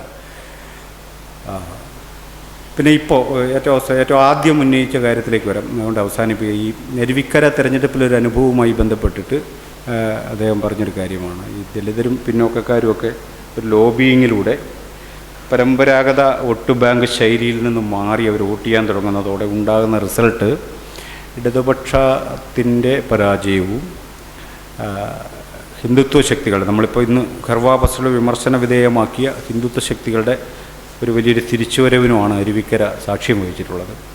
അപ്പോൾ ഇങ്ങനൊരു ദളിത് പിന്നോക്ക ന്യൂനപക്ഷ ഐക്യം എന്നൊക്കെ പറയുന്ന മുദ്രാവാക്യം ആത്യന്തികമായി ഹിന്ദുത്വത്തെ സഹായിക്കുന്നതിലേക്കാണ് നീങ്ങുന്നത് എന്നൊരു കാര്യമാണ് അദ്ദേഹം പറഞ്ഞതെന്ന് എനിക്ക് തോന്നുന്നു. ഞാൻ ആ കാര്യം നമുക്കൊന്ന് ചർച്ച ചെയ്ത് അവസാനിപ്പിക്കാൻ തോന്നുന്നു. അതിനകത്തുള്ളൊരു കാര്യം, കേരളത്തിൽ 70കളോടെ രൂപം കൊള്ളുന്ന ഈ മുന്നണി സംവിധാനത്തിനകത്ത് അതിനുശേഷം ഇടതുപക്ഷമെന്നും വലതുപക്ഷമെന്നും മാറിയുള്ള ഭരണക്രമമാണ് കേരളത്തിൽ നിലനിൽക്കുന്നത്. ഈ ഭരണക്രമത്തിനകത്ത് അസംതൃപ്തമായ വലിയ വിഭാഗങ്ങൾ, സാമ്പത്തിക വിഭാഗങ്ങളെന്ന് നമുക്ക് അവരെ വിളിക്കാൻ പറ്റത്തില്ല, അസംഘടിത തൊഴിലാളികൾ ആ വിഭാഗത്തിൽ പെടുന്നവരാണ്. അസംഘടിത തൊഴിലാളികൾക്ക് കാര്യമായ നേട്ടമൊന്നും ഈ മാറി വന്ന ഭരണത്തിലൂടെ യഥാർത്ഥത്തിൽ കിട്ടിയിട്ടില്ല. ഈ അസംഘടിത സമുദായങ്ങൾ എന്ന് പറയുന്ന കീഴ്ത്തട്ട് സമുദായങ്ങൾ, അവർക്കും ഈ 10-30 വർഷമുള്ള ഈ പരീക്ഷണത്തിലൂടെ കാര്യമായ നേട്ടമൊന്നും 10-40 വർഷത്തെ പരീക്ഷണത്തിലൂടെ വലിയ കാര്യമായ നേട്ടം ഉണ്ടായിട്ടുണ്ടെന്ന് പറയാൻ പറ്റത്തില്ല. പക്ഷേ വളരെ വലിയ നേട്ടമുണ്ടാക്കിയ സംഘടിത സവർണ സമുദായങ്ങൾ ഈ 45 വർഷത്തിൻ്റെ പ്രോഡക്റ്റായവരുടെ മുന്നിലുണ്ട് എന്നൊരു കാര്യം കൂടെ നമ്മൾ കാണണം. ഇടതുപക്ഷമൊക്കെ വർഗരാഷ്ട്രീയമൊക്കെയാണ് പറയുന്നതെങ്കിലും തൊഴിലാളി വർഗം, ട്രേഡ് യൂണിയൻ, കമ്മ്യൂണിസ്റ്റ് പാർട്ടി, മതേതര പാർട്ടി, ഇത്തരം അനേകം മുഖങ്ങളൊക്കെ കമ്മ്യൂണിസ്റ്റ് പാർട്ടി ആർട്ടിക്കുലേറ്റ് ചെയ്യുന്നുണ്ടെങ്കിലും കേരളത്തിൽ ജീവിക്കുന്ന സാധാരണ മനുഷ്യരെ സംബന്ധിച്ചിടത്തോളം അവരുടെ ജീവിതത്തിലൂടെ അവർക്ക് നോക്കിക്കാണുന്നൊരു കാര്യം, കഴിഞ്ഞ 40 വർഷമായി കേരളത്തിൽ നടക്കുന്ന ഇടത് വലത് ഭരണങ്ങളുടെ മാറി മാറിയുള്ള ഭരണത്തിലൂടെ കാര്യമായി ഒന്നും നേടാൻ കഴിയാത്ത അനേകം വിഭാഗങ്ങൾ കേരളത്തിലുണ്ടെന്നും അതിൽ പ്രധാനപ്പെട്ട ഒരു വിഭാഗം പട്ടികജാതിക്കാരാണെന്നും പട്ടികജാതിക്കാരിൽ തന്നെ 68 ജാതിയുണ്ട്. അത് ഈ പുലയരും പറയരും ഒക്കെ കുറച്ചൊരു വിസിബിലിറ്റി നേടിയ ജാതികളാണ്. ഒരു വിസിബിലിറ്റി ഇല്ലാത്ത അനേകം ജാതികൾ ഈ പട്ടികജാതിക്കാർക്കിടയിലുണ്ട്. ഈ പിന്നോക്കക്കാരിൽ ഈ SNDP ഈഴവർ മാത്രമാണ് വിസിബിളായിട്ടുള്ളത്. അല്ലാത്ത ചെറിയ അനേകം പിന്നോക്ക ജനവിഭാഗം ഒരു ഗതിയും പരഗതിയില്ലാത്ത സവർണർക്കിടയിൽ ശരിക്കും പറഞ്ഞാൽ നായന്മാർ മാത്രമേ വിസിബിളായിട്ടുള്ളൂ. ബാക്കി പ്യൂരിവിന് ഗൗഡ സാരസ്വത ബ്രാഹ്മണൻ എന്നൊക്കെ പറഞ്ഞിട്ടുള്ള അവർ പിന്നെ പൊളിറ്റിക്സിനെ കുറിച്ചൊന്നും അവർക്ക് അങ്ങോട്ട് എത്തി നോക്കാൻ പോലും പറ്റില്ല. അങ്ങനെ ഒരിക്കലും റെപ്രസെൻറ്റേഷണൽ കപ്പാസിറ്റി ഇല്ലാത്ത അനേകായിരം കമ്മ്യൂണിറ്റികൾ ഇതിനകത്തുണ്ട്. കേരളത്തിലെ ക്രിസ്ത്യാനികൾ എന്ന സുറിയാനി ക്രിസ്ത്യാനികളുടെ ഒരു സെക്ഷൻ മാത്രമാണ് വിസിബിളായിട്ടുള്ളത്. ബാക്കിയുള്ള വിഭാഗങ്ങൾ മുഴുവൻ ദളിത് ക്രിസ്ത്യാനി എന്നൊക്കെ പറഞ്ഞ് കിടക്കുന്ന അനേക ക്രൈസ്തവ വിഭാഗം, പെന്തക്കോസ് എന്നൊക്കെ പറഞ്ഞ വിഭാഗങ്ങളെല്ലാം ഇൻവിസിബിളാണ്. അപ്പോൾ ഈ ഭരണ സംവിധാനത്തിലൂടെ ഒഴിവാക്കപ്പെട്ട അല്ലെങ്കിൽ കാര്യമായ നേട്ടമുണ്ടാക്കാത്ത അനേകം സമുദായങ്ങളാണ് യഥാർത്ഥത്തിൽ പുതിയൊരു രാഷ്ട്രീയത്തിന് വേണ്ടിയുള്ള അന്വേഷണം കേരളത്തിൽ നടത്തി വരുന്നത് എന്ന കാര്യം നമ്മൾ ഗൗരവമായി കാണേണ്ടത്. അപ്പോൾ അത്തരമൊരു അന്വേഷണത്തിൽ സ്വാഭാവികമായിട്ട് ഇടത് വലത് കക്ഷികൾ വിമർശിക്കപ്പെടുകയും പുതിയൊരു രാഷ്ട്രീയത്തിന് വേണ്ടി അവർ നിലകൊള്ളുകയും ചെയ്യുന്നു എന്നുള്ളതാണ് കേരളത്തിൻ്റെ സമൂർത്തമായൊരു സാഹചര്യം എന്ന് പറയുന്നത്. എന്നാൽ ഈ അത്തരമൊരു രാഷ്ട്രീയമായ ഒരു വേർപെടലിനെ ഇല്ലാതാക്കുന്ന വിധമുള്ള സക്രിയമായൊരു ഇടപെടലിന് ഇടതുപക്ഷ ജനാധിപത്യ മുന്നണിയും പരിപൂർണമായും പരാജയപ്പെട്ടിട്ടുണ്ടെന്നുള്ളതാണ് നമ്മൾ കാണേണ്ട ഒരു യാഥാർത്ഥ്യം. ഈ മത്സ്യത്തൊഴിലാളികളെയോ ആദിവാസികളെയോ ദളിതരുടെയോ ഇഷ്യൂസിനെ സമഗ്രമായി ഏറ്റെടുക്കാൻ അവർക്ക് കഴിയുന്നില്ല എന്നിടത്താണ് ഈ വേർപെടൽ ശക്തിപ്പെടുന്നത്.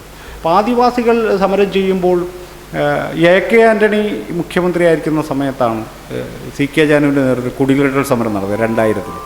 അപ്പോൾ ഈ സമയത്ത് സ്വാഭാവികമായിട്ട് നമ്മൾ പ്രതീക്ഷിക്കുന്നത് എന്താ? പ്രതിപക്ഷ കക്ഷികൾ ആദിവാസി സമരത്തെ പിന്തുണയ്ക്കുന്നതാണ്. കോൺഗ്രസ് ആണല്ലേ ഭരിക്കുന്നത്, അപ്പോൾ ഇടതുപക്ഷം പിന്തുണ. പക്ഷേ ഇടതുപക്ഷവും സമരത്തിനെതിരായിരുന്നു. അതാണ് ചരിത്രം. ഇടതുപക്ഷം സമരത്തിനെതിരെ. എന്തുകൊണ്ടാണ് ഈ പ്രതിപക്ഷ യുക്തി പോലും ഇവിടെ പ്രവർത്തിക്കാതെ പോകുന്നത് എന്നൊരു കാര്യം നമ്മൾ കാണണം. അങ്ങനെ പ്രതിപക്ഷവും ഭരണപക്ഷവും തങ്ങൾക്കെതിരാണെന്ന് തോന്നുന്ന അനേകായിരം സമുദായങ്ങൾ കേരളത്തിലുണ്ട്. ഈ സമുദായങ്ങളാണ് യഥാർത്ഥ ദളിതരോ ആദിവാസികളോ മത്സ്യത്തൊഴിലാളികളോ ഒക്കെയാണ് വേറൊരു ബദലിനെ കുറിച്ചിട്ടുള്ള, ഇതിൻ്റെ രണ്ടിനും വെളിയിലുള്ളൊരു ബദലിനെ കുറിച്ചുള്ളൊരു ആലോചന കേരളത്തെ ശക്തിപ്പെടുത്തി. ഈ സമയത്ത് ഇതിൻ്റെ ഒരു വേർപെടലിൻ്റെ ഒരു ഘട്ടത്തിൽ ആ ഒരു സാഹചര്യത്തെ സമർത്ഥമായി ഉപയോഗിക്കാൻ കഴിയുമോ എന്നൊരു കാര്യമാണ് BJP യഥാർത്ഥത്തിൽ പരീക്ഷിച്ച് നോക്കുന്നത്. എനിക്ക് തോന്നുന്നത് BJP വിചാരിക്കുന്നത് പോലെ അത്ര ക്ഷിപ്രസാധ്യമൊന്നും അല്ല ഈ സംഭവം പിടിച്ചെടുക്കാമെന്നാണ് വിചാരിച്ചത്. ഇപ്പോൾ BJP ആയിട്ട് എന്തോ SNDP ധാരണ ഉണ്ടാക്കുന്നു എന്നൊക്കെ പറഞ്ഞ് ഒരു മുന്നോട്ട് പോയെങ്കിൽ ഇന്നലെ പോലെ അവരുടെ എതിർ പ്രസ്ഥാനം വന്നു കഴിഞ്ഞു. BJP ഞങ്ങൾ സമ്മതിക്കുന്നില്ല, BJP വർഗീയ പാർട്ടിയാണ്, SNDPക്ക് BJP കൂടുതൽ മെമ്പർമാരുണ്ടെന്നൊക്കെയാണ് വെള്ളാപ്പള്ളി നടേശൻ്റെ മകൻ ഇന്നലെ പോലെ പറയാൻ തുടങ്ങിയത്. അപ്പോൾ സംഭവം കച്ചവടം ഇവിടെ പൊളിഞ്ഞിട്ടുണ്ട്. അത്തരം കച്ചവടം നമ്മൾ വിചാരിക്കുന്ന ക്ഷിപ്രസാധ്യമല്ല. അതായത് ഈ തുഷാർ വെള്ളാപ്പള്ളിയെ MP ആക്കി കേന്ദ്രത്തിൽ സഹമന്ത്രിയാക്കാന്നുള്ള ധാരണയിലാണ് ഈ ഡൽഹിക്ക് പോക്കും നാടകമൊക്കെ നടന്നത്. അത് നടക്കിയെന്ന് വന്നതോടെ ഇവരെ യഥാർത്ഥത്തിൽ പിൻവാങ്ങിയിട്ടുണ്ട്. ഇതാ സംഭവിച്ചൊരു കാര്യം. കമ്മ്യൂണിസ്റ്റ് പാർട്ടിക്ക് ഒരു കുഴപ്പമില്ല, നേതാക്കന്മാർക്ക് കുഴപ്പമെന്നാണ് വെള്ളാപ്പള്ളി ഇപ്പോൾ പറയുന്നത്. അപ്പോൾ ഇങ്ങനെ തിരിച്ചും മറിച്ചുമൊക്കെ പറയുന്ന നാടകങ്ങളൊക്കെ നടന്നേക്കാം. പക്ഷേ ഇതിനകത്തുള്ളൊരു പ്രോബ്ലം എന്തെന്ന് ചോദിച്ചാൽ ഞാൻ മനസ്സിലാക്കുന്നത് ഈ സമുദായങ്ങളെയൊന്നും ഏകപക്ഷീയമായിട്ട് BJPയുടെ ക്യാമ്പിൽ കൊണ്ട് കെട്ടിക്കൊടുക്കാനായിട്ട് വെള്ളാപ്പള്ളി നടേശന് കഴിയില്ല. കാരണം ഈ സമുദായങ്ങൾക്ക് അങ്ങനെ ഒരു സംഘർഷമുണ്ട്. എന്തുകൊണ്ടാണ് NSS SNDP ഒരു മുന്നണി കേരളത്തിലുണ്ടെങ്കിൽ തകർന്നുപോയി? എന്തുകൊണ്ടാണ് തകർന്നുപോയത്? ഇവർക്ക് രണ്ടുപേർക്കും താല്പര്യമുണ്ട്. ഇവർക്ക് രണ്ടുപേർക്കും താല്പര്യമുണ്ടെന്നേ. അതായത് NSSന് G. സുകുമാരൻ നായർക്കും താല്പര്യമുണ്ട്, ഈ പറയുന്ന വെള്ളാപ്പള്ളിക്കും താല്പര്യമുണ്ട്. പക്ഷേ നാട്ടുപുറത്ത് നായർക്ക് താല്പര്യമില്ല. ഈഴവൻ്റെ തോളെ കൈയിടാൻ താല്പര്യം നടക്കുകയെന്ന് പറഞ്ഞു. എൻ്റെ വീട്ടിൽ കയറി പോരുന്നുണ്ട്. ഇതാ എൻ്റെ കാര്യം. ഈ ഐക്യമൊന്നും ഈ സാധാരണ ദൈനംദിന ജീവിതത്തിൽ നാട്ടുമ്പുറത്തില്ലെന്നേ. നേതാക്കന്മാരിങ്ങനെ ഐക്യമൊക്കെ പറയും. പക്ഷേ നായർ ഈഴവർക്ക് പെണ്ണ് കൊടുക്കത്തില്ല, ഈഴവർ പുലയർക്ക് പെണ്ണ് കൊടുക്കത്തില്ല. ഇങ്ങനെ കൃത്യമായ വിഭജനത്തിൽ തന്നെയാണ് നിൽക്കുന്നത്. അപ്പോൾ അതുകൊണ്ട് ഇതൊന്നും വളരെ പെട്ടെന്ന് കൊണ്ടുവന്ന് BJPക്ക് കൊടുക്കാം, അവിടെ കൊടുക്കാം, ഇവിടെ ഇതൊക്കെ വെറുതെ ബൂസ്റ്റിംഗ് ആണ്. ഞാൻ പറയുന്നത് അങ്ങനെ BJP വിചാരിക്കുന്നത് പോലെ അത്ര ക്ഷിപ്രസാധ്യമല്ല ഈ സമുദായങ്ങളെ പിടിച്ചെടുക്കൽ. അതിനാലിപ്പം KPMSൽ 2 വിഭാഗങ്ങളുണ്ട്. അതിൽ ബാബു വിഭാഗം ഏതാണ്ട് ഈ പൂർണ്ണമായിട്ട് ഈ പറഞ്ഞ ഈ KPMS ക്യാമ്പിലാണ്. പക്ഷേ ബാബു വിഭാഗം KPMS ക്യാമ്പിലാണെങ്കിലും ബാബു വിഭാഗത്തിലുള്ള മുഴുവൻ പുലയുടെ വോട്ടൊന്നും BJPക്ക് പിടിച്ചു കൊടുക്കാൻ ബാബുവിന് കഴിയില്ല. ബാബുവിനെ ശ്രമിച്ചാൽ വീണ്ടും അതൊന്നുകൂടി പിളരും. അതാ സംഭവിക്കാൻ പോകുന്നൊരു കാര്യം. കാരണം ഇത് കേവലമായൊരു കാര്യം, രാഷ്ട്രീയമായ ഇത്തരം സംഘർഷത്തെ അതിജീവിക്കാൻ ഇത്തരം സാമുദായിക സംഘടനകൾക്ക് കഴിയില്ല. അതുകൊണ്ട് ഇത്തരം ചെറിയ ലോബിയിങ്ങിലൂടെ നിൽക്കുമെന്നുള്ളതിനപ്പുറത്തേക്ക് പോയി ഇതെല്ലാം BJP ക്യാമ്പിൽ ചെന്ന് അടിയുമെന്ന് വിചാരിക്കാൻ അത്രമാത്രം ഭീതിപ്പെടേണ്ട ഒരു അന്തരീക്ഷം എന്തായാലും കേരളത്തിലില്ല എന്ന് ഞാൻ വിചാരിക്കുക. പിന്നെ മറ്റൊന്ന്, ഈ 3 കക്ഷികൾക്കും വെളിയിൽ ഒരു ജനാധിപത്യ പ്രസ്ഥാനത്തെ ഭാവന ചെയ്യാനോ ഒരു ജനാധിപത്യ സംവിധാനത്തെ എല്ലാ വിഭാഗങ്ങൾക്കും നീതിയും എല്ലാ വിഭാഗങ്ങൾക്കും റെപ്രസെൻറ്റേഷൻ ഉറപ്പിക്കാൻ കഴിയുന്ന വിധമുള്ള പുതിയൊരു പൊളിറ്റിക്സ്, പുതിയൊരു രാഷ്ട്രീയം എവിടെ നിന്ന് ഉദയം ചെയ്യുമെന്നത് തന്നെയാണ് ഇനി നമ്മൾ യഥാർത്ഥത്തിൽ പ്രതീക്ഷിക്കേണ്ട ഒരു കാര്യം. അത് BJPയിലേക്ക് ഈ സംഘങ്ങൾ മുഴുവൻ കേവലമായി ഒഴുകിപ്പോകാൻ സാധ്യതയുണ്ട് എന്നുള്ളൊരു അങ്ങനെ ഒരു സാധ്യത തൽക്കാലം നിലവിലില്ല എന്നുള്ള വിലയിരുത്തലാണ് എനിക്കുള്ളത്. അവിടെ ഇപ്പോൾ അരുവിക്കരയിൽ സംഭവിച്ച കാര്യം എന്താണെന്ന് വെച്ചാൽ, അതിലൊന്ന് ഈ വിജയകുമാർ അത്ര നല്ല സ്ഥാനാർത്ഥിയൊന്നും ആയിരുന്നില്ല, അതാണ് ഒരു കാര്യം. മറിച്ച് ഇയാൾ ഈ ശബരിനാഥ് പുള്ളിയുടെ കാർത്തികേയൻ്റെ മകൻ എന്നൊരു സിമ്പതിയും കാര്യങ്ങളൊക്കെ അവിടെ ഉണ്ടായിരുന്നു. രാജഗോപാലാണ്. രാജഗോപാൽ ഭയങ്കരമായിട്ട് വോട്ട് പിടിക്കുന്ന ഒരാളാണ്. അപ്പോൾ ആ ഒരു എഫക്റ്റ് കൂടി അവിടെ വന്നിട്ടുണ്ട്. എന്നാലും വേറൊരു സ്ഥാനാർത്ഥിയെ നിന്നിരുന്നെങ്കിൽ ഒരു 20,000 വോട്ടിൽ കൂടുതൽ BJP അവിടെ പിടിക്കില്ലായിരുന്നു. അങ്ങനെയായിരുന്നു വിജയകുമാർ അവിടെ ജയിച്ചത്. മറിച്ച് രാജഗോപാൽ നിന്നോട് 34,000 വോട്ട് വികസിച്ചോടെയാണ് ഈ കണക്കൂട്ടൽ മുഴുവൻ.